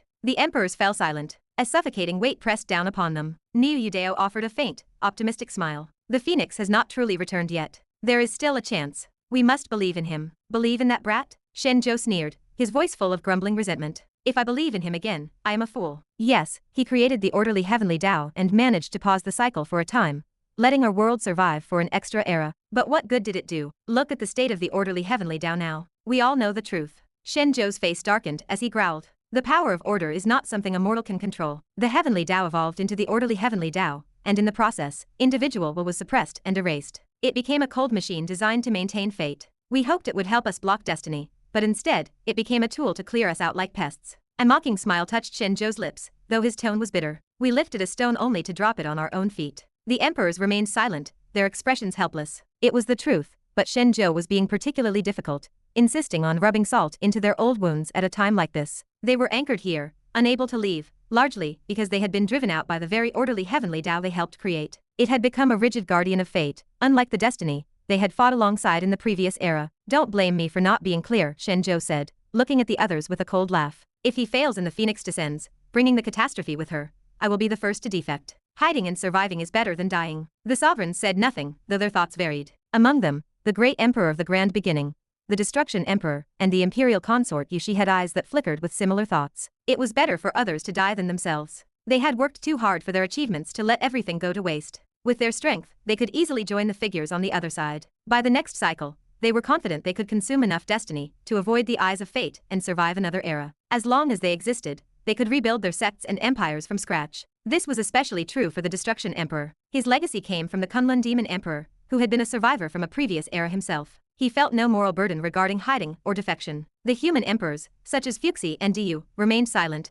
refusing to join the debate. They looked at each other with steady eyes and subtle smiles that seemed cryptic to outsiders. Unlike the ancient sovereigns like Shen Zhou and the Grand Beginning Emperor, who had survived from the last era and held supreme power, the human emperors were different. Those older sovereigns were a single step away from true transcendence and absolute freedom. But the human emperors had been born in this era. They were humans who had relied on the orderly heavenly Tao and the collective luck of their race to achieve their titles. Their perspectives and emotions were fundamentally different. Their initial purpose was to protect the human race, the world that birthed them, and the reality in which they lived. First, they could not and would not abandon their kin. Second, this world was their home. They had no retreat. They could not settle for a life of hiding. From the beginning, they had believed they would succeed. Even if they died, they would have no regrets. At that moment, Ying, who had been resting in his dragon carriage, opened his eyes. He smiled at Shen Zhou and the others. I believe in him. Coming from the land of the 9 provinces civilization, he too fought for the human race. He was prepared to die without regret. Shen Zhou clicked his tongue, ignoring the younger sovereign. In the neutral zone between the two camps sat a young man in coarse hemp clothes. This was Jiang Chen, the ancestor of the Jiang family. He sat cross-legged, watching the battlefield with a detached, relaxed attitude. It was as if none of this concerned him, a man untouched by the falling leaves. He had already done what he needed to do. Whatever happened next was of little consequence to him. He was not foolish enough to waste energy trying to change the inevitable. The great conclusion was coming, and everything would be reset. He could not do much, and he would not try to stop the tide. He only wanted one thing: for the Jiang family to survive the catastrophe and find its footing early in the new era. When the time came, everything would work out. The early stages of a new era were dangerous and unknown, but they were also filled with infinite opportunity. He believed that with his preparations, the Jiang family would seize a massive advantage and grow into the first great power of the new age. In the past, those self-important protagonists always tried to change everything and restart the future, the young man whispered to himself with a smirk. I am not that stupid. Only by going with the flow can you stand firmly on the crest of the wave. Why bother with the thankless task of stopping a catastrophe when you can plan for the next era instead? That was how you maximized your returns. Just then, the great emperor of the Grand Beginning received a message from his high priest. The divine son had fallen at the hands of the blasphemer, Jiang Xuan. The heavenly guard was requesting reinforcements, hoping the temple would send all its experts to wait outside the Dao ruins to eliminate the threat before he could rise. A blasphemer? Interesting. The emperor laughed softly. He knew the blasphemer was a reincarnation of him. But so what? He was himself, and the blasphemer was the blasphemer. Even if they had fought side by side in the past, and even if they were still hoping for his success now, it did not mean he would show mercy. The Tao of the Grand Beginning was his alone to control. That was a matter of principle. He sent his response. The Temple of the Grand Beginning shall move in full force, sparing no effort. He did not hide this command from the other sovereigns. They watched him with varying expressions. You certainly are bold, Grand Beginning, Shen Zhou mocked. Although the Daosin prevented them from seeing clearly into the ruins, the emperor's reaction, especially his earlier shout of frustration, let them guess what was happening. He was about to return. This was the final gamble. For the emperor to interfere at such a critical moment took a special kind of courage. He is just a reincarnation, not the true him, the emperor said coldly. Why should I care? You have already decided to defect, haven't you? Shen Zhou asked, blunt as always. The emperor of the Grand Beginning said nothing. Chapter 819. Do you seek death? Just as Jiang Xuan had anticipated, and as he had hoped, the great powers including the Temple of the Grand Beginning, the Eclipse Demons, the Underworld Race, and the Celestials dispatched their supreme experts to the Dao ruins. Their goal was to kill Jiang Xuan and crush the danger he posed while it was still in its cradle. In less than an hour, powerful figures suspended themselves in the sky outside the black and white world of the Dao ruins. Their terrifying auras spread across the horizon, and the air thick with killing intent. As expected of a human king from the myriad realms, his ability to stir up trouble is truly extraordinary. Tian Peng sighed, watching the familiar faces of various races and factions arrive with unheard amazement. Stop talking. Silver Woman looked at the figures in the high sky, her expression incredibly grim. A rough count revealed no fewer than 100 Saint Sovereign level experts and 9 kings of supreme status. And this didn't even account for the armies still en route. Most absurdly, this clearly wasn't the full extent of the gathering. More powerhouses were still on their way. How could the 4 of them possibly hold the line? It was an impossible task. You bastards! King Julie glared and pointed directly at King Spark's nose, cursing loudly. You never said we had to block this many factions. This many experts. Originally, he thought they were only blocking the Eclipse Demons and the Barbarian Race. After all, the Kan Yuan domain had always been contested by those two. While that would have been a challenge, their 4 parties together could have handled it. He never imagined the sheer scale of the opposition. The Eclipse Demons, the Barbarians, the Bone Race, the Underworld Race, the Celestials, nearly every faction with a grudge against them had arrived. Even the Temple of the Grand Beginning. When King Julie saw the High Priest leading the temple's experts, his eyes nearly split with shock. His body trembled uncontrollably. He lunged forward, grabbing King Spark by the collar and snarling, "Why is the Temple of the Grand Beginning here too?" King Spark looked helpless. "If you ask me, who am I supposed to ask?" "All right, complaining is meaningless now that things have come to this," Silver Woman said, stepping in to play the mediator with a smile. "Humph." King Julie snorted and said no more. He stepped forward, blocking the path of the Temple of the Grand Beginning. He stared directly at the High Priest and said coldly, "I know why you have come. But the Dao Ruins trial has not ended. I advise you not to cross the line." Despite his fear of the temple's might, King Julie was the first to stand and face them. His actions betrayed his gruff exterior. Silver Woman gave King Spark a look and chuckled softly. "I love this drama." King Spark's face darkened. The High Priest, a white-haired man radiating natural authority, stared coldly at King Julie. "If you insist on seeking death, then there is no longer any need for the human alliance to exist in the great world of Dao origin." King Julie shrugged,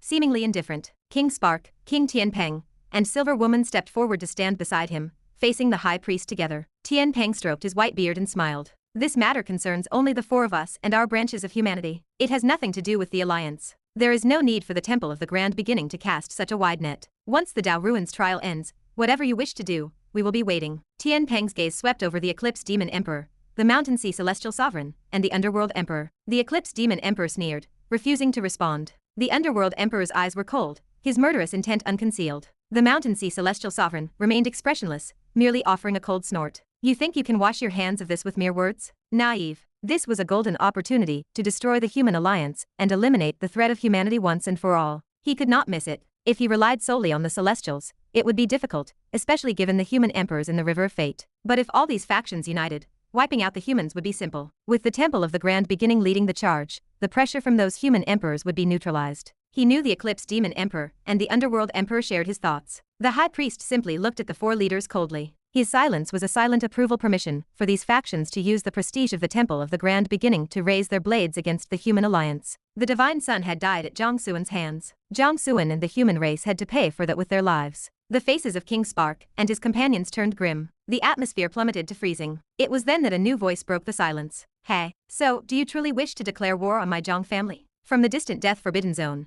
a deep voice resonated like thunder across the 9 heavens. In an instant, the sky tore open for 10,000 miles, revealing a celestial abyss. A middle-aged man dressed in deep black stepped slowly from the rift. Behind him followed an army of 100,000 saint-level experts, marching in perfect unison. Each step shook the void, and a mountain-toppling ferocity rose to the heavens. Among the 100,000 were 30,000 saints, 30,000 great saints, 30,000 saint kings, 9,000 saint sovereigns, and 1,000 saint sovereigns. The auras of these 100,000 warriors merged into a single, terrifying whole. It was clear from their presence that their bloodlines shared a single source. This entire army came from one family, the Jiang family. The middle-aged man was the ancestor of the Jiang family, the backing king, Jiang Santung. This army was the result of the painstaking efforts of the stealth ancestor and the backing king, the massive foundation they had built for their kin. As the stealth ancestor had said, this was enough for the Jiang family to look upon the catastrophe with a smile and wait for the next era. The backing king walked forward and waved a hand. The 100,000 warriors took their positions, their killing intent washing over the world,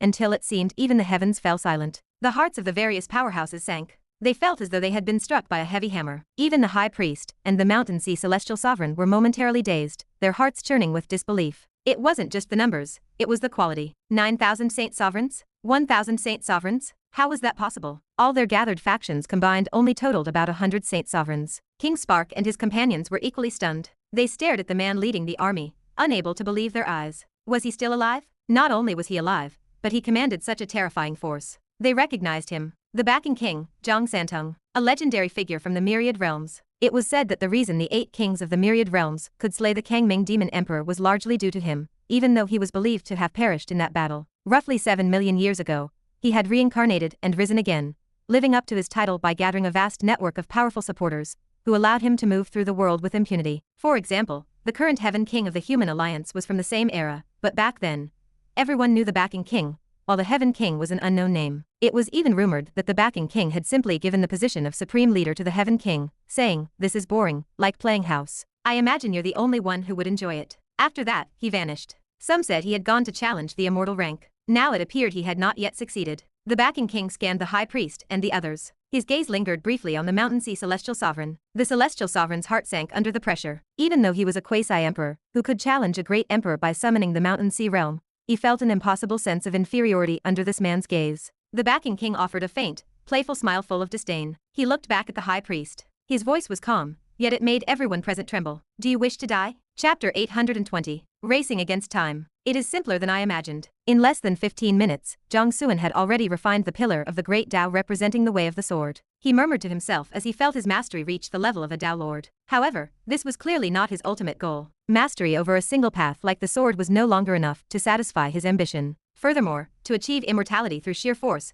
the way of the sword alone was insufficient. There was, however, an unexpected surprise. Under the irrigation of the vast energy from the pillar, the sword spirit of the Suanyuan broken sword had recovered significantly and awakened from its slumber. This broken blade was only a major fragment of the original Suanyuan sword. 7 or 8 other pieces remained lost, which meant the weapon could only exert 30 to 40% of its true power. Now that the spirit was awake, it could actively call out to the scattered fragments and guide them back. If successful, the Suanyuan sword would regain its status as a holy relic of the human race, equal in power to a supreme imperial weapon. You can actually guide the other fragments back? Jiang Suan asked, surprised. Are all sword spirits this capable, or is the Suanyuan sword just special? Indeed, the spirit replied with certainty. As long as the master reaches the immortal realm, I can use that power to call them back regardless of where they are hidden. Reach the immortal realm. Jiang Chuan's face darkened as a wave of frustration washed over him. Fine. You can be quiet now. He silenced the sword spirit, not wanting to hear any more talk of the impossible. He looked out over the black and white ruins of the Dao ruins toward the countless pillars supporting the sky. His eyes began to glow with resolve. Once he refined all of them. Hang on, my wife. Just give me a little more time. I am coming soon. Jiang Xuan looked toward the Dao shrine in the high sky and whispered before flashing across the void toward the nearest pillar. Just moments ago, his cheat system had provided another update. Nangong Minjiao had entered the Saint Sovereign realm. Through their shared link, his cultivation would synchronize within the hour. It was absurd. His wife was moving so fast that flying was no longer the right word for it. It was more like a spatial jump. This also raised a question. If he could share her cultivation level, wouldn't he automatically become an immortal the moment she did? If that were the case, why work so hard? He could just wait for her to ascend, then go rescue her and help her suppress the Phoenix memories. However, the system provided a grim clarification. Once Nangong Minjiao achieves immortality, it means the Phoenix memories have successfully seized control. The Phoenix will descend, and the era of the Great Conclusion will begin. In other words, Jiang Xuan had to achieve immortality before she did. He had to win the race. It was a bizarre situation he had never envisioned, but he had no choice. He had to play by the rules. Fortunately, refining the pillars was relatively simple. He just needed to find a way to increase his speed.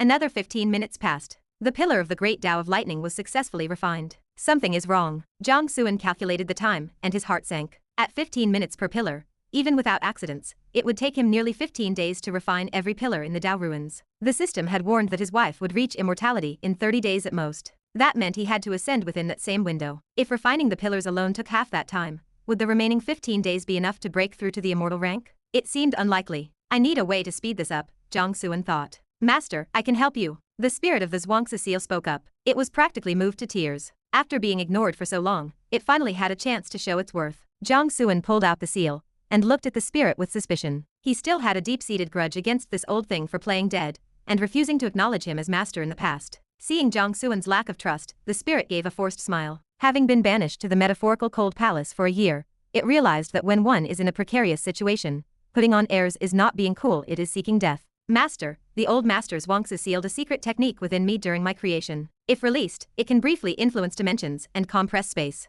I can try to release it to compress the Dao ruins. This way, you won't waste time traveling between pillars. Compressing the Dao ruins? Jiang Xuan was startled. A technique sealed by a human emperor was indeed impressive. However, he looked at the spirit and couldn't help but criticize. Do you really think travel time is my problem? The spirit froze. It realized Jiang Xuan was right. With his mastery of the Dao of space, traveling between pillars took only a few breaths. Compressing the ruins saved time, but only a negligible amount. The real bottleneck was the refinement process itself. 15 minutes per pillar was already incredibly fast, twice as fast as the divine sun of the grand beginning, but it still wasn't fast enough. Master, I can try, the world tree interjected. I can assist you in refining the pillars. Perhaps that will speed things up. Are you sure? Jiang Xuan asked. I am not sure, the world tree replied hesitantly, but I will do my best. Jiang Xuan nodded. He had no better options, so he was willing to try anything. He turned back to the spirit of the seal. Release the technique. Compress the Dao ruins. Yes. The spirit immediately undid the seal. The square seal grew to the size of a divine mountain,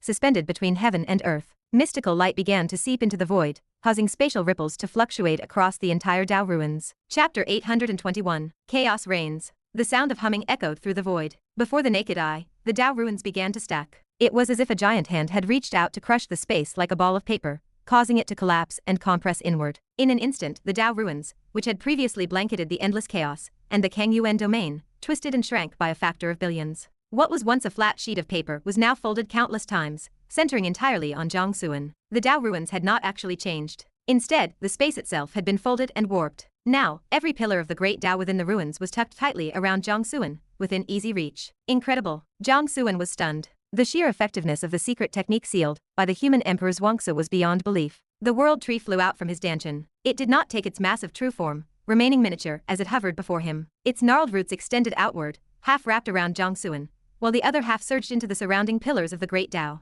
The brilliance of the Dao erupted as supreme energy began to churn. Master, try it. See if it works, the world tree said. Jiang Xuan nodded. He sat cross-legged and focused his mind, circulating the Dao of the grand beginning. Pure, primordial energy surged out, coating the pillars to begin the refinement process. The surrounding pillars seemed to melt, turning into a flowing, gelatinous state. They traveled through the roots of the world tree and poured into Jiang Xuan's body. It is working. Jiang Xuan's eyes lit up. With the assistance of the world tree, he could refine 100 pillars simultaneously. This meant his speed had increased 100-fold. Little tree, beautiful work, Jiang Clan praised without hesitation. He then sank his consciousness deep into his soul, focusing entirely on the refinement. The world tree chuckled to itself, feeling quite smug. First, it had helped its master and proven its worth once again. With such a contribution, its status as the second in command was as solid as a mountain. Second, since all the energy from the pillars had to pass through its roots, it could skim a little off the top without even trying. These were 3,000 pillars, after all. Even a tiny fraction was a feast. The branches of the world tree swayed happily. The spirit of the Xianxia watched this with a bitter expression on its aged face. It had thought it would finally get the credit, but the world tree had snatched away most of the glory. It sighed and accepted its fate. Inside the Dao Shrine, the Defiance sensed the shift. He looked toward Jiang Clan, his eyes widening in surprise. He shook his head in amazement. Unbelievable. Truly unique. To use the supreme world tree as a medium for refinement was a masterstroke. Looking back through history, there was likely not a second person who could pull this off. The Defiance glanced toward Nangong Minjiao in the distance and felt a flicker of hope. He did not know about the warnings from Jiang Clan's inner system, but he understood the bond between the two. Given that connection, if Jiang Clan achieved immortality, could he stop the phoenix from descending? Perhaps there truly is a chance, the Defiance whispered. It was mostly self-consolation, but at this point, he couldn't just sit idly by. With a thought, the oversized bun on his head detached, transforming into a fly whisk. Go! The Defiance sent the whisk flying out of the shrine toward Jiang Clan. It merged into Jiang Clan's body. Countless principles of the Tao flooded Jiang Clan's mind as infinite laws manifested around him. This was the Tao of the infinite. A humble contribution, the Defiance murmured. I hope you can turn the tide. At the same time, within the river of fate, the human emperor Xianxia opened his eyes. He let out a loud laugh. Finally, this day has come. The other human emperors, including Fuxi and Du, turned to him with questioning looks. Xianxia nodded to them. Everyone, I shall go first. Without another word, Xianxia's body erupted in blinding light. He seemed to melt, rapidly transforming into an ancient, weathered bronze cauldron. As the cauldron formed, a magnificent sea of human destiny rose to support it. The cauldron pressed into the chaos, constructing a corridor of time and space. Then, the sea of destiny carried the bronze cauldron into the corridor, heading toward an unknown destination. Fuxi Du and the others watched the cauldron depart. Their expressions were calm, showing no trace of grief. They simply bowed with their hands clasped, seeing Xianxia off. They had waited a long time for this. It was finally becoming a reality. There was no sadness or excitement, only a stillness like calm water. To Xianxia and to them, death was not a terrible thing. They were prepared to not be able to sacrifice themselves for this cause that would have been the truly unacceptable outcome. I did not expect Xianxia to be the first, the human emperor Suenyun said with a hint of envy. The others smiled. They understood. They all wished they could have been the first. Next, it should be my turn, the yellow emperor said with a smile. Fuxi nodded and gave a simple instruction. Things are moving fast, but do not be reckless. This most critical step cannot afford any mistakes. Rest easy, the yellow emperor replied. The other great emperors nearby watched Xianxia sacrifice himself to become a bronze cauldron. Their eyelids twitched with suspicion. What were these human emperors up to? They looked at each other, but no one had an answer. They simply did not understand. Niu Yudao sighed, his heart full of respect. The human race is truly different. This method was created by Fuxi after he consulted Niu Yudao on the creation of bronze, combining it with the essence of humanity. The logic was not overly complex, but the price of execution was incredibly heavy. Even in his own era, Niu Yudao would not have had the courage to do this. Ying, resting in his dragon carriage, took a brief look before closing his eyes again. He had a general idea of what these old men were planning. While he did not necessarily agree with the method, it was the business of their branch of humanity. He offered them his silent respect. The young man in hemp clothes also watched, his face solemn and filled with shock. How can this be? This is not right. His face paled. Why were these human emperors acting so crazily? This wasn't supposed to happen. He didn't remember it being like this at all. His pupils shrank as a wave of panic washed over him. Everything is falling apart. Chaos has truly arrived. Chapter 822. I will kill someone first. Back to Jiang Clan. Infinite Tao Lord bestowed the infinite great Tao upon Jiang Clan. Though surprised, Jiang Clan did not dwell on it. He remained focused on refining the pillars of the great Tao. With the help of the world tree, his refinement speed had increased 100-fold. In just half an hour, he had already refined 800 pillars. He was not far from completing the task. Suddenly, a spatial corridor expanded within the void. A magnificent sea of destiny carried a bronze cauldron out of the rift, coming to a rest directly in front of Jiang Clan. The impact let out a heavy, booming resonance. The grand sea of destiny merged into the one surrounding Jiang Clan. It fused perfectly, doubling the volume until it resembled a vast world made of pure luck. Jiang Clan felt a jolt in his soul. He drifted into a daze, his consciousness suspended. Before him, the bronze cauldron pulsed with a brilliant light,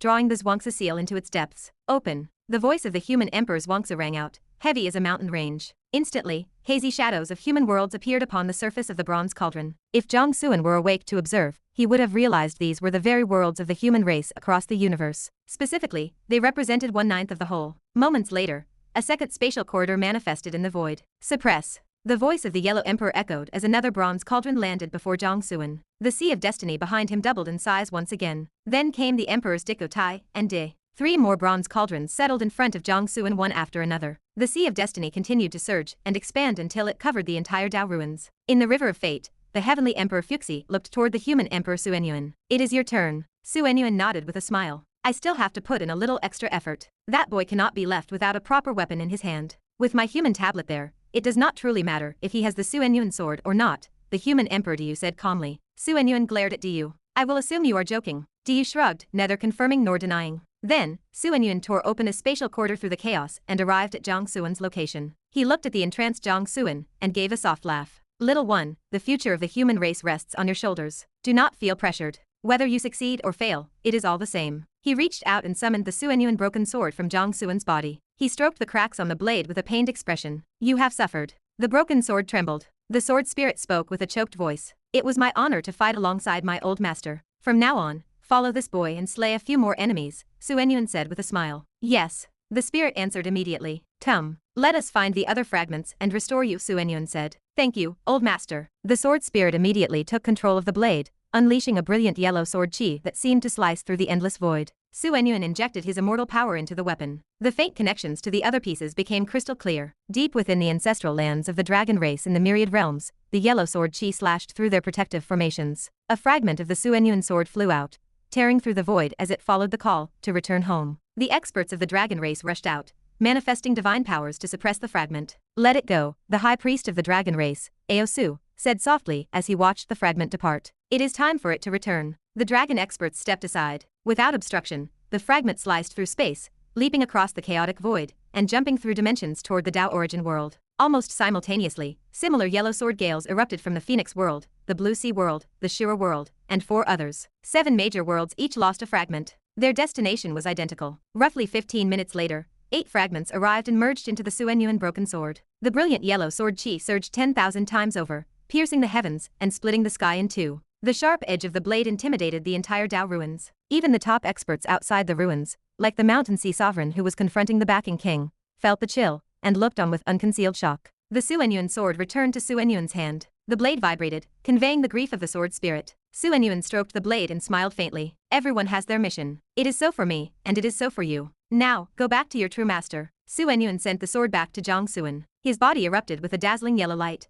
just as Xianxia had before him. He seemed to melt, his physical form vanishing, as he transformed into a solemn bronze cauldron. A magnificent sea of destiny poured into the clouds behind Jiang Clan. Slay. This was the final word of Suenyuan's life. The bronze cauldron landed, taking its place alongside the others to guard Jiang Clan. After Suenyuan, it should be the Flame Emperor next, right? The human Emperor Diyu said, looking back at Fuxi. Fuxi nodded. It is him. His destiny was never complete, and he could not return to the immortal rank. Can he do it now? Diyu asked, concerned. I have made some temporary adjustments, Fuxi said calmly. What? Diyu frowned. At that moment, Niu Yudeo stepped forward and said with a smile, I will take his place. Diyu looked at Niu Yudeo in surprise and confusion. I owe him a debt of karma, Niu Yudeo explained. Diyu nodded thoughtfully. He knew that the him Niu Yudeo spoke of was not the Flame Emperor Shining, but Jiang Clan. But if that is the case, the luck of the human race will be lacking, Diyu said, pointing out the problem to Fuxi. It will not be lacking, Niu Yudeo chuckled. With a wave of his hand, a staggering sea of destiny rose behind him. In terms of volume, it was 3 times larger than the luck brought by the previous emperors.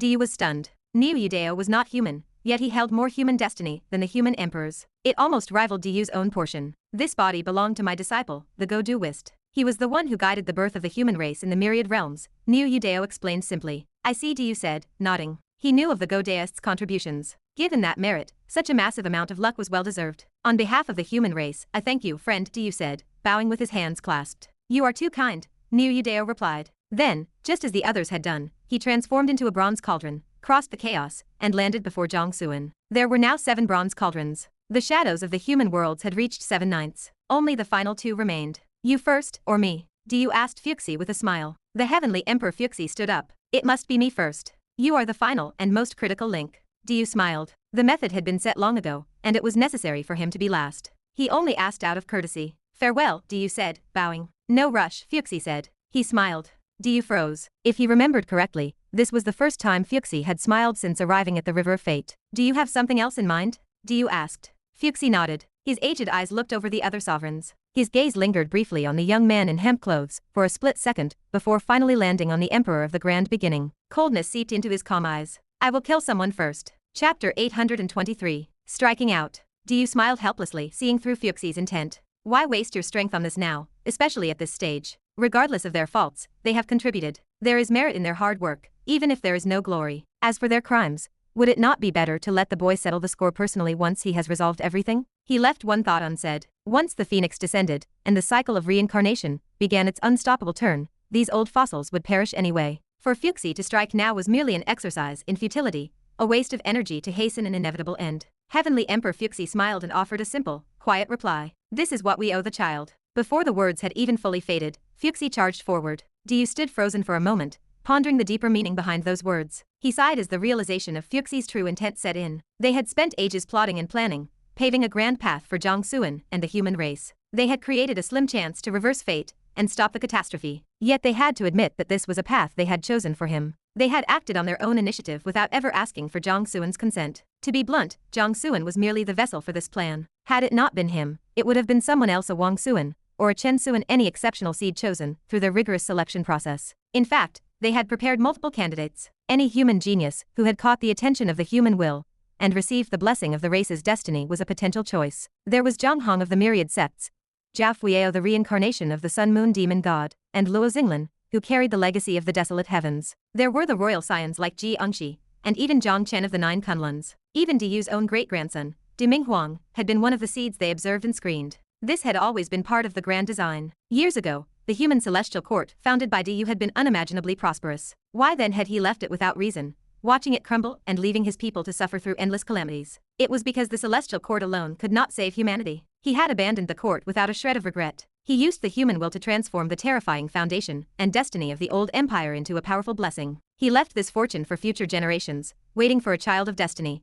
who could rise and transform into a dragon, helping them unleash their full potential. It was a massive gamble and only the first step. Heavenly Emperor Fuxi led the charge, with the other human emperors dividing the labor and providing support. Out of all the seeds, Jiang Clan was the one who had finally emerged as the leader. Now, the plan had reached its final stage. Led by Fuxi, the 8 human emperors and Neo-Yudeo 9 immortal powerhouses in total would sacrifice their bodies to forge 9 cauldrons. These 9 cauldrons of the world would anchor the destiny of the human race, severing it from the grip of fate. Then, using the Suantian realm as the core and the world tree as the framework, they would forge a land of eternal transcendence for humanity. In the past, the Flame Emperor had tried to use the Shenin Cauldron to refine a pill of destiny to change the fate of the race. That attempt had failed. Fuxi had learned from that failure, realizing that changing the fate of an individual was difficult and nearly impossible to scale. It was far better to unite the race, merging billions of individuals into a single entity to change the fate of the entire species at once. Fuxi called this plan the 9-5 Sovereign. They would create a single sovereign to carry the 9 cauldrons.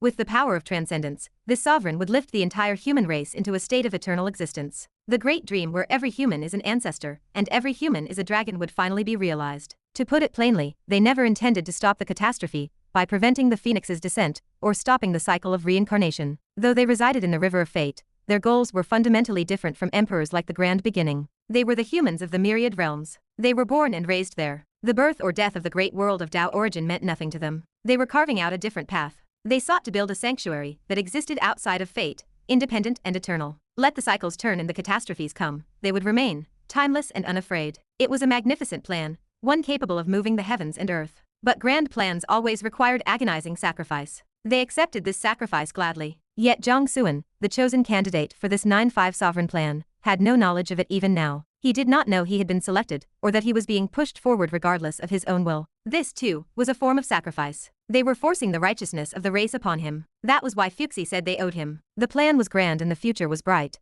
If they succeeded, Jiang Clan would transcend and become the 9-5 sovereign, standing tall against fate itself. But a plan was only a plan. They could not guarantee success. If something went wrong, or a link in the chain broke, Jiang Clan would die. He would be erased by fate, leaving no trace behind, never to return. They had only recently learned of Jiang Clan's past and present lives, his romantic entanglement with the phoenix, and his deep ties to the orderly heavenly Tao and the other emperors. He had already been walking a path to defy fate, the same path the Grand Beginning Emperor and the others were on. Because of this, they felt a lingering guilt for forcibly binding Jiang Clan to their specific mission. But the arrow was already on the string. They had to fire. There was no time to choose a new seed. The 9-5 sovereign plan had to proceed. They would lay all their cards on the table before Jiang Suan and let him choose, but their own selfishness had already wrapped him in the heavy mantle of racial survival. They owed him. And so, Fuxi decided to kill. He would kill the Grand Beginning Emperor. This was a man who was supposed to follow Jiang Suan, a man who had once stood against fate, but was now wavering, intending to defect to the enemy camp out of a fear of death.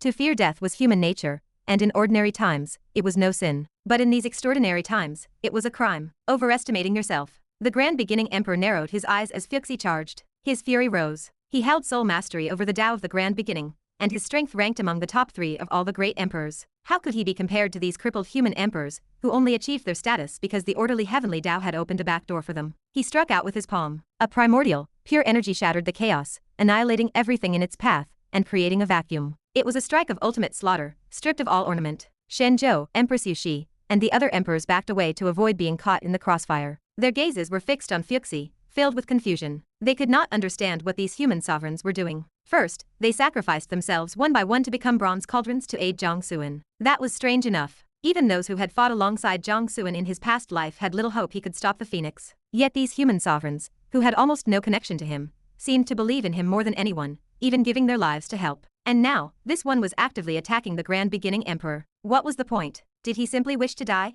Chapter 824. Fuxi is this powerful. They all had a profound understanding of the strength of the Grand Beginning Emperor. As a supreme powerhouse, who had survived from the previous era, and held sole mastery over the primordial way of the Grand Beginning, he had already reached the pinnacle of the Emperor realm. If it were not for the shackles of fate, and the restrictions of the orderly heavenly Tao, he might have even detached his destiny from the cycle, and achieved true transcendence beyond immortality. In contrast, there was the heavenly Emperor Fuxi. To them, he was a man who had relied on the trick of becoming a racial sovereign to prove his path. He was seen as the weakest among the emperors, a bottom-tier figure in their ranks. Where did he get the courage to raise a weapon against the Grand Beginning Emperor? What was this if not seeking death? Emperors were immortal, but that did not mean they could not be killed. Fuxi's gaze was as calm as still water. Facing the lethal strike of the Grand Beginning Emperor, he showed no reaction, as if he were simply ignoring it. He curved his arms as if embracing the void, forming the signs of yin and yang. As his hands flowed, the twin energies of yin and yang transformed into Taiji fish, swimming joyfully through the chaos. Zhen, Zhen, Sun, Li, Kun, Dui,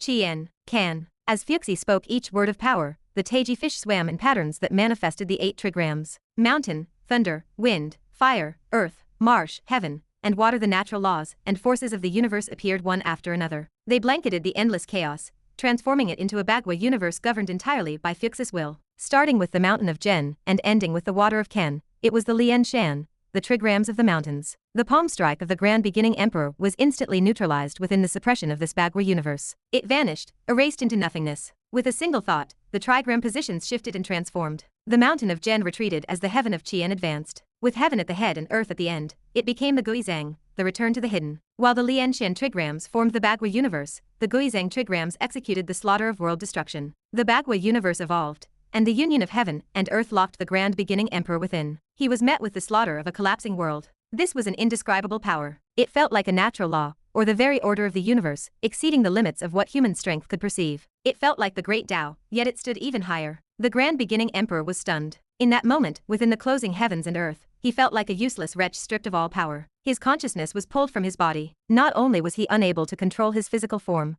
but he could no longer manipulate the primordial way of the Grand Beginning that he once mastered. It was as if it no longer belonged to him. It was a terrifying sensation. He was conscious and consumed by fear as he felt his own insignificance. The power he relied upon no longer existed. No. The Grand Beginning Emperor screamed in terror. He had stood at the top for too long, so long that he had forgotten he was once small, once just an ant in the dust. Now, he had returned to that beginning, to the time before he had even started his cultivation. He felt the fear that seeped into his bones and soul, the same fear he felt when looking up at gods and demons who could destroy worlds with a gesture. He felt powerless and desperate. Why was this happening? What kind of technique was this? And how could a mere human sovereign master it? The Grand Beginning Emperor could not understand, nor could he accept it. He watched as his life drifted away like windblown sand. He saw death. The trigrams merged. The universe flickered through birth and death. The Grand Beginning Emperor was annihilated like dust, his every trace thoroughly erased. An emperor had fallen. The chaos continued to churn, and the ferocity of the many figures still rippled through the void, yet a strange silence settled over this high-dimension battlefield. It was a silence that made one tremble with a deep,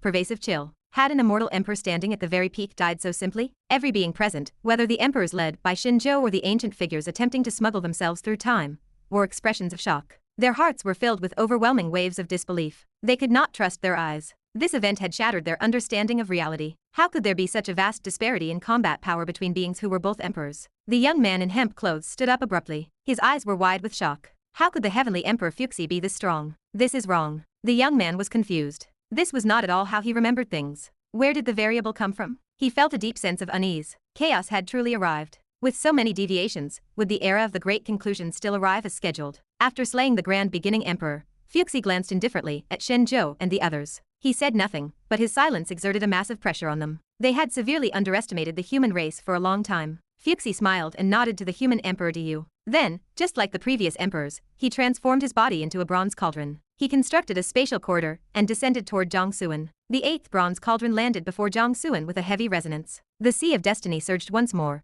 its volume increasing several times over until it blanketed the skies of several domains. Finally, it is my turn. The human emperor Du stretched and smiled to himself. He did not rush to carry out the final part of the plan. As the key link in completing the operation, he still had preparations to finalize. He first looked toward the dragon carriage and bowed to Ying, bidding him farewell. If the plan fails, I hope you will look after the human race in the future. Ying opened his eyes slightly and gave a small nod. Rest easy. Thank you. Du felt a sense of relief. He scanned the area, his gaze lingering mainly on the young man in hemp clothes. He gave a small nod of acknowledgement. He had a general idea of where this person came from, and was well aware of his actions. Everyone had different ambitions. He could not blame someone for fearing death, or ignoring the greater cause of the race. He could only choose to respect it. The young man in hemp clothes hesitated for a moment before nodding back. Without any small talk, Du reached out and tore through the chaos, shredding through multiple dimensions, to return to the myriad realms. At the edge of the dimensional barrier, Du saw the Earth Emperor standing guard. He hesitated for a moment, then stopped and bowed. Greetings, Earth Emperor. The Earth Emperor opened his eyes and looked at Du. He paused, looking surprised.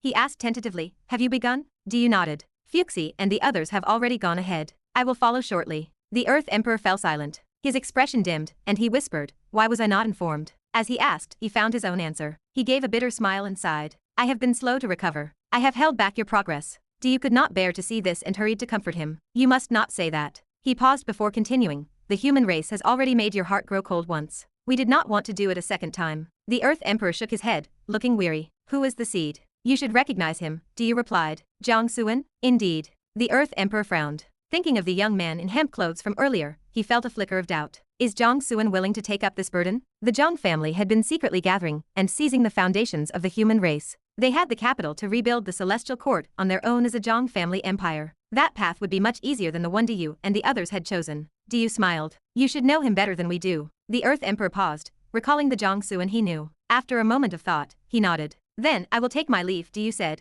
bowing in farewell. Wait. The Earth Emperor called out to him. Please, speak, Du said. The Earth Emperor looked hesitant. After a moment, he said with a complex expression, if that child is unwilling, do not force him. Du was surprised, but he did not ask why. He simply nodded. Rest easy. The choice has always been in his hands. With that, Du departed, entering the myriad realms and heading toward the Suantian realm. The Earth Emperor watched him go, then turned his gaze toward the great world of Dao origin, as if looking toward Jiang Suan's position. He murmured to himself with a smile, in the past, I did not act regarding the matter of Nangong Minjiao. I have always felt guilt in my heart. Today, I shall not stand idly by. Chapter 825. The slaughter begins. Half a day later, Jiang Suan finally emerged from his trance, his mind heavy with a sudden influx of knowledge. The infinite Tao, the 9-5 sovereign plan, the Suantian realm, the human tablet, the world tree, the forging of a land of transcendence. Jiang Suan looked at the 8 bronze cauldrons lined up before him. His expression was dazed and complex, his heart weighted by a profound gravity. He now understood that these were the incarnations of the heavenly Emperor Fuxi and the other great sovereigns. They had sacrificed themselves to help him achieve the status of sovereign, hoping he would lead the human race out of the grip of fate and into eternal existence. It was a magnificent, staggering design. To see it through, they had willingly offered their lives without asking for anything in return. They had not even demanded that he follow their path. They simply laid the plan before him and left the choice to him. While it carried the weight of a forced legacy, their selflessness at the brink of extinction was a rare and precious thing. Jiang Suan stood up, gazing at the 8 bronze cauldrons with a solemn expression. He bowed deeply 3 times. I, Jiang Suan, on behalf of billions of our kin, offer my deepest thanks to the human emperors and to Senior Nuyudeo. The 8 cauldrons hummed and vibrated, radiating an ancient, profound light. It felt like a response, as if their lingering spirits could sense his gratitude. Jiang Suan bit his lip, suppressing the surge of emotion in his chest. He spoke again, his voice carrying the weight of a formal vow. I shall not fail the sacrifice and trust of the emperors. I shall not fail the favor and the cultivation bestowed upon me, nor the resources and advantages I have gained along this path. I shall not fail the hopes and expectations of the human race.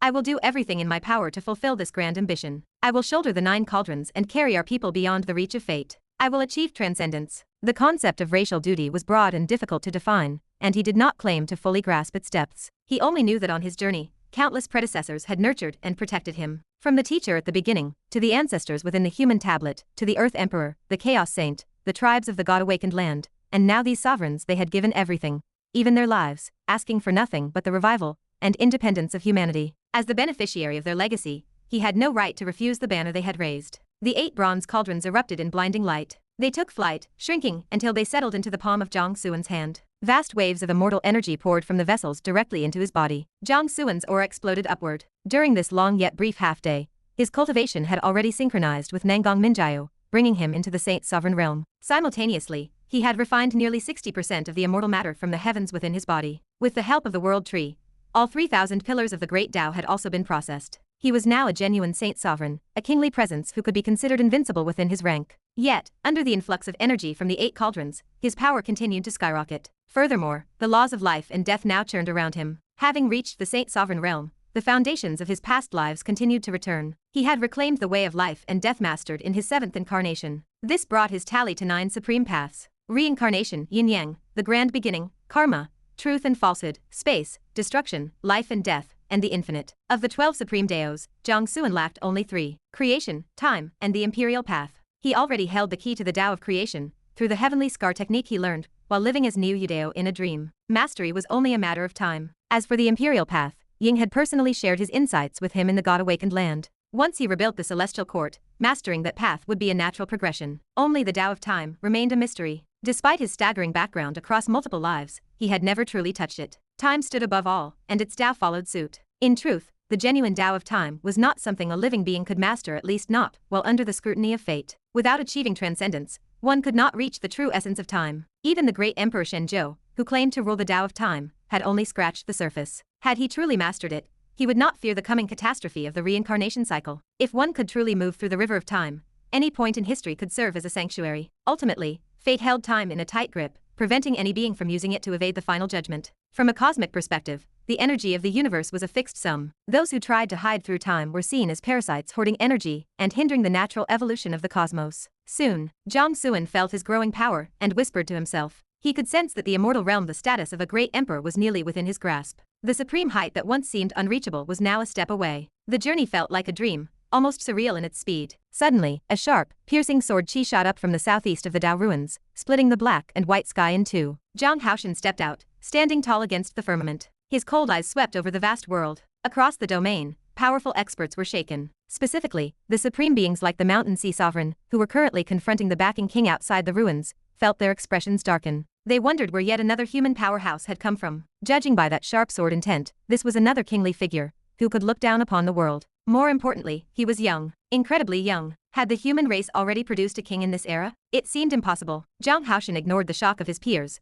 looking instead toward his ancestor, the backing king Zhang Santung. He nodded slightly and spoke in a clear voice. Everything is ready. The Mountain Sea Sovereign and the others frowned. Ready for what? An uneasy feeling began to take root in their hearts. What were the humans plotting? The backing king nodded, acknowledging the news. His expression was conflicted, and after a moment of hesitation, he sighed. Are we truly going through with this? He was a man of the era of the 3 sovereigns and 5 emperors, a king of the myriad realms who had followed the human emperors Wangsu into battle. He had stood against the Kangming demon emperor when the celestial court fell. He understood the meaning of the human cause and had defended it with his blood. Now, his descendants wanted to change everything. They wanted to seize the foundation of the race to establish a private empire, a Zhang family celestial court. He found it difficult to accept. But if the youth in hemp clothes was right, the era of the great conclusion was coming. The world would fall into dark chaos where racial distinctions meant nothing. If that were true, his current hesitation was meaningless. Survival was paramount, and the Zhang family had to come first. If he couldn't protect the whole race, he at least had to protect his own bloodline. Jiang Haoshan smiled but did not answer. He simply walked toward Jiang Xuan's location.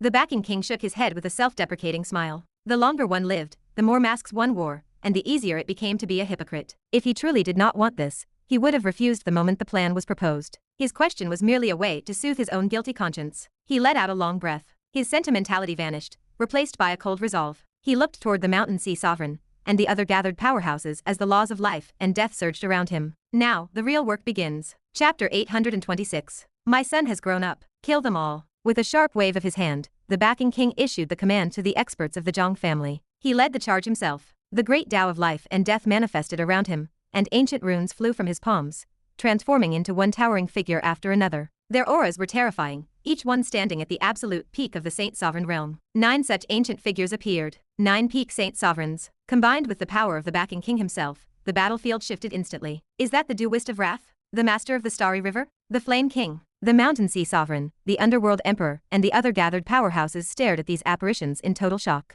They recognized these legendary figures immediately, and felt their minds go blank. The experts following the charge, including the Starfire King, and the Lady in White, froze midair. They looked as if they had seen a ghost. Everyone knew the rise of the Backing King in the great world of Tao origin. It was common knowledge that he had survived his early years by befriending legendary protectors, who shielded him from various factions. That was why he was called the Backing King. His list of supporters was endless. But those legendary figures were the very apparitions standing here now. Good heavens. The Starfire King eyes went wide as the realization hit him. No wonder those legendary protectors vanished without a trace once the Backing King reached maturity. It turned out the Backing King was his own support system. He was his own backing. In a different part of the domain, Zhang Haoshan stood before Jiang Suan and spoke with a smile. The myriad realms are essentially unified. The invading armies of the various races have been purged. They no longer pose a threat. He handed a sword seal to Jiang Suan. With this, you can command every force across the dimensions that has sworn fealty to me. If you are ready, give the word, and the Jiang family celestial court will be established immediately. The Jiang family celestial court? Jiang Suan felt a flicker of unease. He looked at his father, sensing a shift in the air. Yes, the Jiang family celestial court.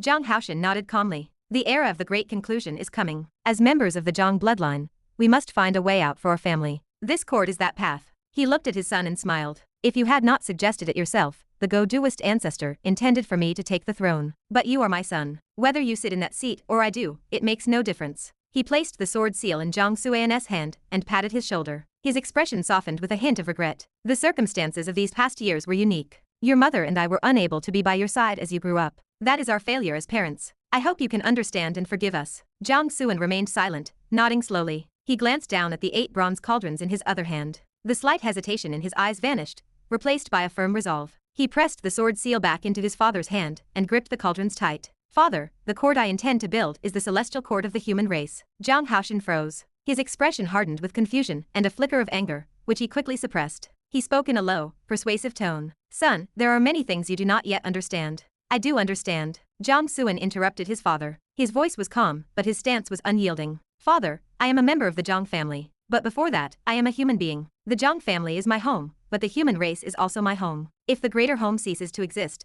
where will the smaller home find shelter? Jiang Haoshan's expression shifted through a range of complex emotions, eventually settling on a sense of helplessness. This was his son. He could not use force to change his mind, especially given the debt of time he owed the boy. He felt he had no right to scold him for being naive. Besides, Jiang Suan was no longer a child. He had grown up. After a long silence, Jiang Haoshan finally found his words. In this world, not every problem has a perfect solution. The era of the great conclusion is nearly here. Beneath the weight of such a catastrophe, human strength is finite. Neither your power nor mine can shield the entire human race. Struggling pointlessly will only result in losing your own life along with the rest. It is difficult enough for me to ensure the survival of the Jiang family. He looked Jiang Suan in the eye, emphasizing every word. You must understand that staying alive is more important than anything else. Jiang Suan shook his head. He clearly did not agree. Some things are more important than staying alive. As the prompt from his inner system flashed, noting that his refusal had changed his life script and granted him the status of human emperor, Jiang Suan felt no joy. Meeting his father for the first time only to reach such a bitter impasse was a heavy burden for anyone to bear. Jiang Haoshan stared at his son in silence. Jiang Suan matched his gaze. Eventually, Jiang Haoshan shook his head and let out a long breath. I cannot allow your stubbornness to jeopardize the lives of the tens of thousands in our family. If you will not sit on the throne of the Jiang family celestial court, I will. Without another word, Jiang Haoshan turned and departed, heading back toward the myriad realms. As he passed the battlefield where the Backing King fought, he swung his blade in passing and severed the head of the Mountain Sea Sovereign. When a man is truly angry, even a passing dog might get kicked. That was the state of Jiang Haoshan's mind. The Mountain Sea Sovereign died a meaningless death, a villain who didn't even get a final line of dialogue. Once Jiang Haoshan returned to the myriad realms, the banners of the Jiang family celestial court were raised high. They fluttered over one human world after another. Long live the Emperor! May the Emperor live for 10,000 years! The thunderous cries of allegiance echoed throughout the universe. Clad in imperial robes, Jiang Haoshan established the Jiang family celestial court. What is going on? Lin Yui returned from her long journey and stared at her husband in his imperial robes. She demanded an explanation. Weren't we winning the world for our son? Why are you the one sitting on the throne? Jiang Haoshan gave a helpless smile. Our son has grown up.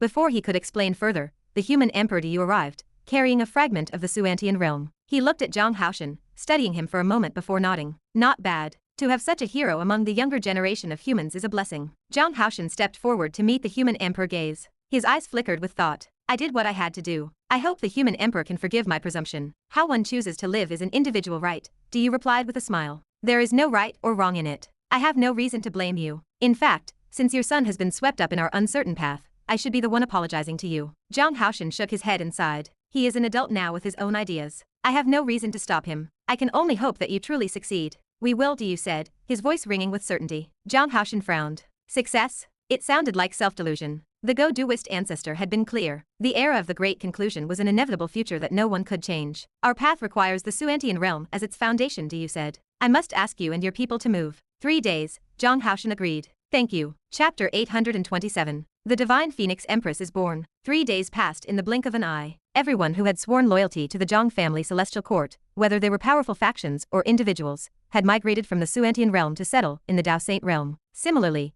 the human forces in the myriad realms, who refused to pledge allegiance to the Jiang family, such as the Profound Gate, the Desolate Heaven Divine Sect, the Great Gan Immortal Dynasty, the Wenchang Academy, the Ji family, and the Tuoba clan were led by the human emperor Diyu to gather within the Suantian realm, where they were organized across the various divine provinces. Notably, the hidden dragon prince De Minghuang and a group of former officials from the old celestial court were among them. The vast majority of these people chose to settle on the new continent that had recently merged into the Suantian realm. Under the personal supervision of the human emperor Diyu, all preparations were finalized. I am leaving the Suantian realm in your hands now, the human emperor Diyu said to the mountain god. Once Jiang Suan begins, you will lead the world-suppressing divine array to merge the Suantian realm into the world tree. Diyu had entered the Suanguang realm for 2 reasons. First, he needed to retrieve the fragments of that realm and merge them into the Suantian realm. This allowed the 2 heavenly daos to fuse, further enhancing the grade of the Suantian realm. Having already integrated the old soil continent, the Suantian realm's heavenly Dao underwent another transformation,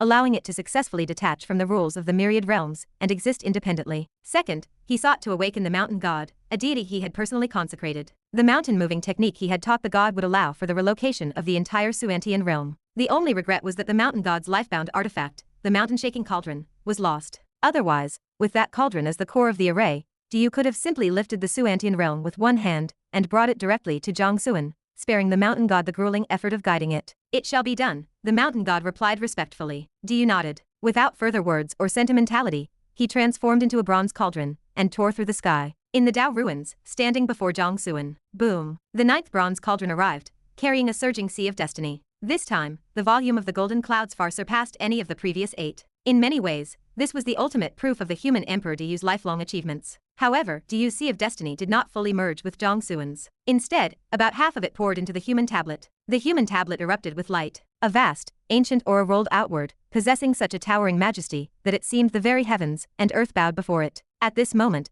the human tablet was fully restored, returning to its absolute peak as the holy artifact of the human race. Lingyar greets the master. Before the mountain-like human tablet, the spirit of the tablet stepped forward. She was now indistinguishable from a living being as she offered a graceful bow. It is time to begin. Jiang Suan knew that Diyu's arrival as a bronze cauldron was the signal for the start of the 9-5 sovereign plan. Prove the path. Change fate. Transcend. Jiang Suan lifted the 9 bronze cauldrons with one hand. His aura climbed steadily. In an instant, he reached the peak of the Saint Sovereign Realm. Xianxia seal. Jiang Suan spoke softly. The bronze cauldron representing the human emperor Xianxia trembled, and the Xianxia seal flew out, fully restored to its peak state. The seal stamped the sky, and the magnificent momentum of the human race pierced the clouds. Jiang Suan's aura surged again. Suenyuan sword. The sword flew out, and a streak of yellow sword chi flashed like a startled swan, splitting the firmament in two. Jiang Suan's aura continued to explode. Human tablet. Lingyar returned to the tablet. The monolith shuddered, and its ancient energy rippled like a swaying galaxy. Boom. The powerful aura of a half-step emperor spread in waves. At this moment, Jiang Suan stepped into the quasi-emperor realm. Swiren torch. The torch flew out, and the yellow-brown flames burned fiercely, illuminating all directions and dispelling the endless darkness. Child, keep going. The voice of Swirenchi echoed out, cheering Jiang Suan on. Jiang Suan's aura surged once more. Quasi-emperor peak. He was now only a single step away from becoming a true, immortal great emperor. And that final step. Jiang Suan raised his eyes toward the Dao shrine high in the sky. It was time to see Nangong Minjiao. He took a single step toward the shrine. Shifting through the void, he entered directly. Inside the vast, limitless shrine, the infinite Dao Lord seemed to have been waiting for a long time. Seeing Jiang Suan's arrival, he bowed with his hands clasped. Congratulations, fellow Taoist. I hope you obtain your heart's desire. Thank you. Jiang Suan nodded in gratitude and walked toward Nangong Minjiao at the center of the shrine. After nearly 2 years, he finally stood before her. Fortunately, there was still time. Nangong Minjiao had not yet proven her path to immortality. Divine flames flickered as a phoenix cried out. Nangong Minjiao opened her beautiful eyes and looked at Jiang Suan. She flashed a smile that could topple kingdoms. You have come. 1,000 words were bottled up in his chest, but in this moment,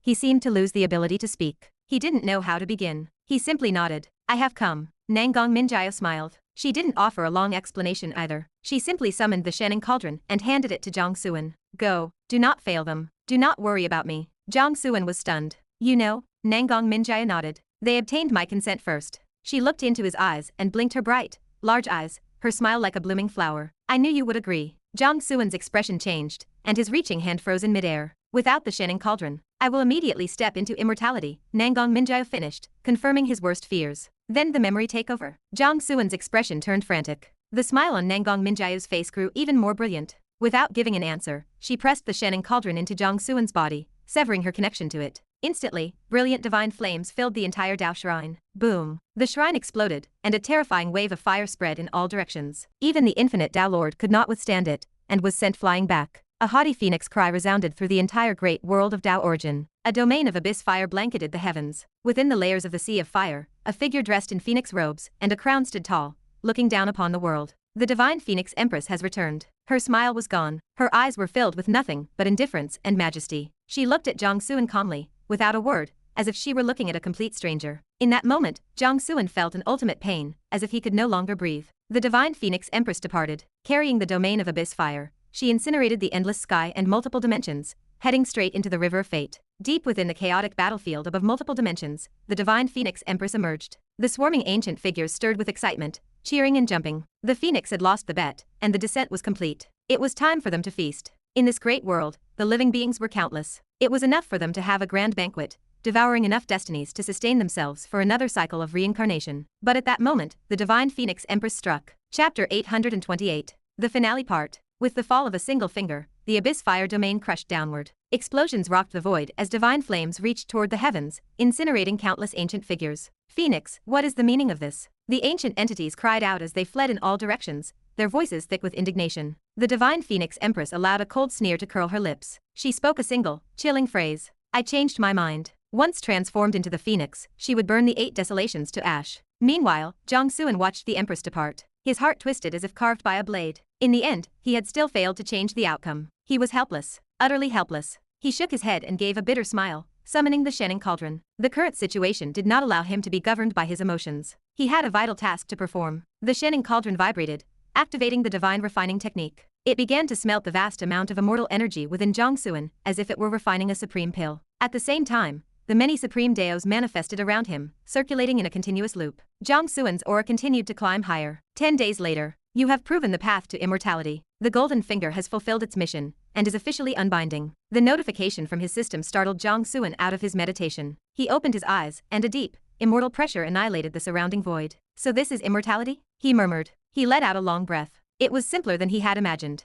Go then. I will not see you off, Jiang Suan said in his heart to the departing system. Without it, reaching this height would not have been so easy. I have successfully proven the path. Next, it is time to change fate. He spoke to himself. Immediately, he used the primordial gold tower to construct a space-time channel. Using the human tablet, he called out to the mountain god to begin moving the Xianxian realm into the world tree. This process was time-consuming, but not difficult, as Diyu and the others had already paved the way. As for why he did not return personally, the reason was simple. He had to gather his strength to strike at fate itself. Another 10 days passed in a flash. The migration of the Xianxian realm was finally complete. Jiang Suan's preparation was also nearly ready. During these 10 days, he had also contemplated the heavenly scar technique, successfully mastering the Tao of creation along the way. This meant that of the 12 supreme Daos, he now possessed them all, save for the Tao of time. Change fate, Jiang Suan declared, his gaze hardening with resolve. He took a step forward and arrived outside the river of fate, standing before the fusing divine tree. Looking at the familiar yet strange tree, Jiang Suan reached out to touch the ancient bark. He smiled faintly. Putting you here to guard the entrance to the river of fate and carry the tombs of those emperors was indeed a bit unfair to you.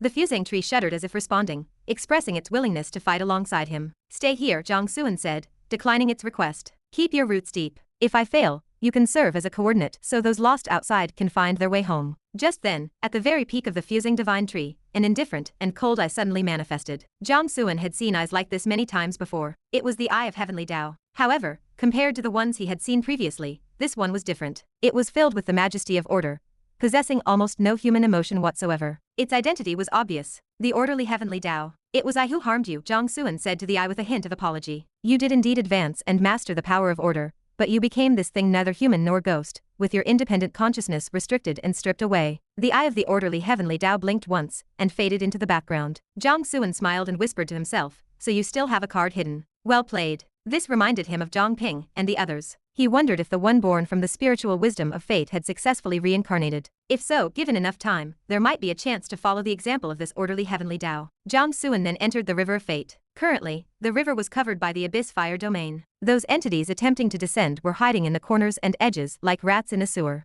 Jiang Suan did not bother with them, simply ignoring their presence. He also ignored the great emperors like Shen Zhou and Empress Yu Shi. He did spare a glance for the young man in hemp clothes. This was the ancestor of his own Zhang family, the master of his forefather Zhang Changshao. He felt a certain curiosity toward this man. After all, this so-called way of the lurker was strange no matter how one looked at it. The young man in hemp clothes gave a small nod and a smile but did not speak. Jiang Suan returned the smile, and then looked toward the divine flames of the fire domain. He wanted to find that breathtaking figure, but unfortunately, she was nowhere to be seen. Exhaling a long breath, Jiang Suan cast aside his stray thoughts to gamble everything on this final move. Whether the 9-5 sovereign plan would succeed depended entirely on today. 9 cauldrons, suppress the world. The 9 bronze cauldrons settled before him. 5 weapons, bring peace to the world. The human tablet, the Swiren torch, the Xianxia seal, and the Shening cauldron hovered around him. He gripped the Suenyuan sword in his hands. Jiang Suan called upon the spirits of the 5 human holy artifacts, resonating with the overwhelming human destiny he carried. The sea of destiny surged like a violent tide,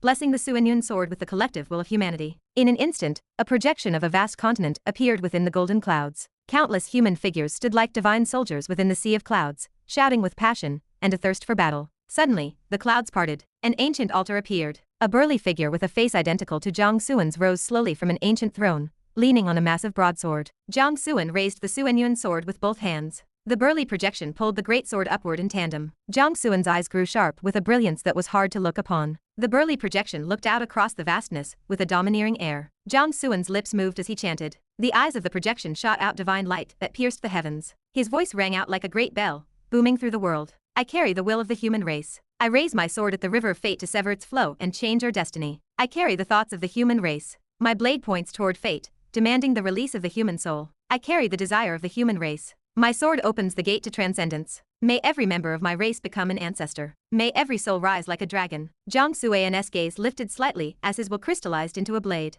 His eyes erupted with piercing light, while 11 supreme paths of the great Tao swirled around him, reinforcing the Suenyuan sword with every ounce of cosmic energy he could muster. The sword swept across the heavens. A heavy, golden sword chi exploded outward, stretching for 100,000 miles. It surged from the earth toward the firmament, threatening to cleave the chaotic void of the river of fate in two. Below him, the sea of destiny reached a boiling point. Countless shadows of the human race roared in unison, their blood running hot and their battle intent piercing the clouds. The burly projection holding the great sword stepped out from the phantom continent. He descended from the golden clouds, step by step, and merged directly into Jiang Suan's body. They became one. The Suenyuan sword erupted in a blinding, primordial radiance. The human tablet, the Swiren torch, the Shening cauldron, and the Xianxia seal all converged, lending the sword an even more terrifying immortal power. Jiang Suan lowered his eyes and spoke a single command. I, Jiang Suan, call upon my kin. Today, follow me. Lift your swords. As his voice fell, the sea of destiny erupted like a volcano. It expanded and thrashed with a frantic, desperate energy. At that exact moment, across the great world of Tao origin,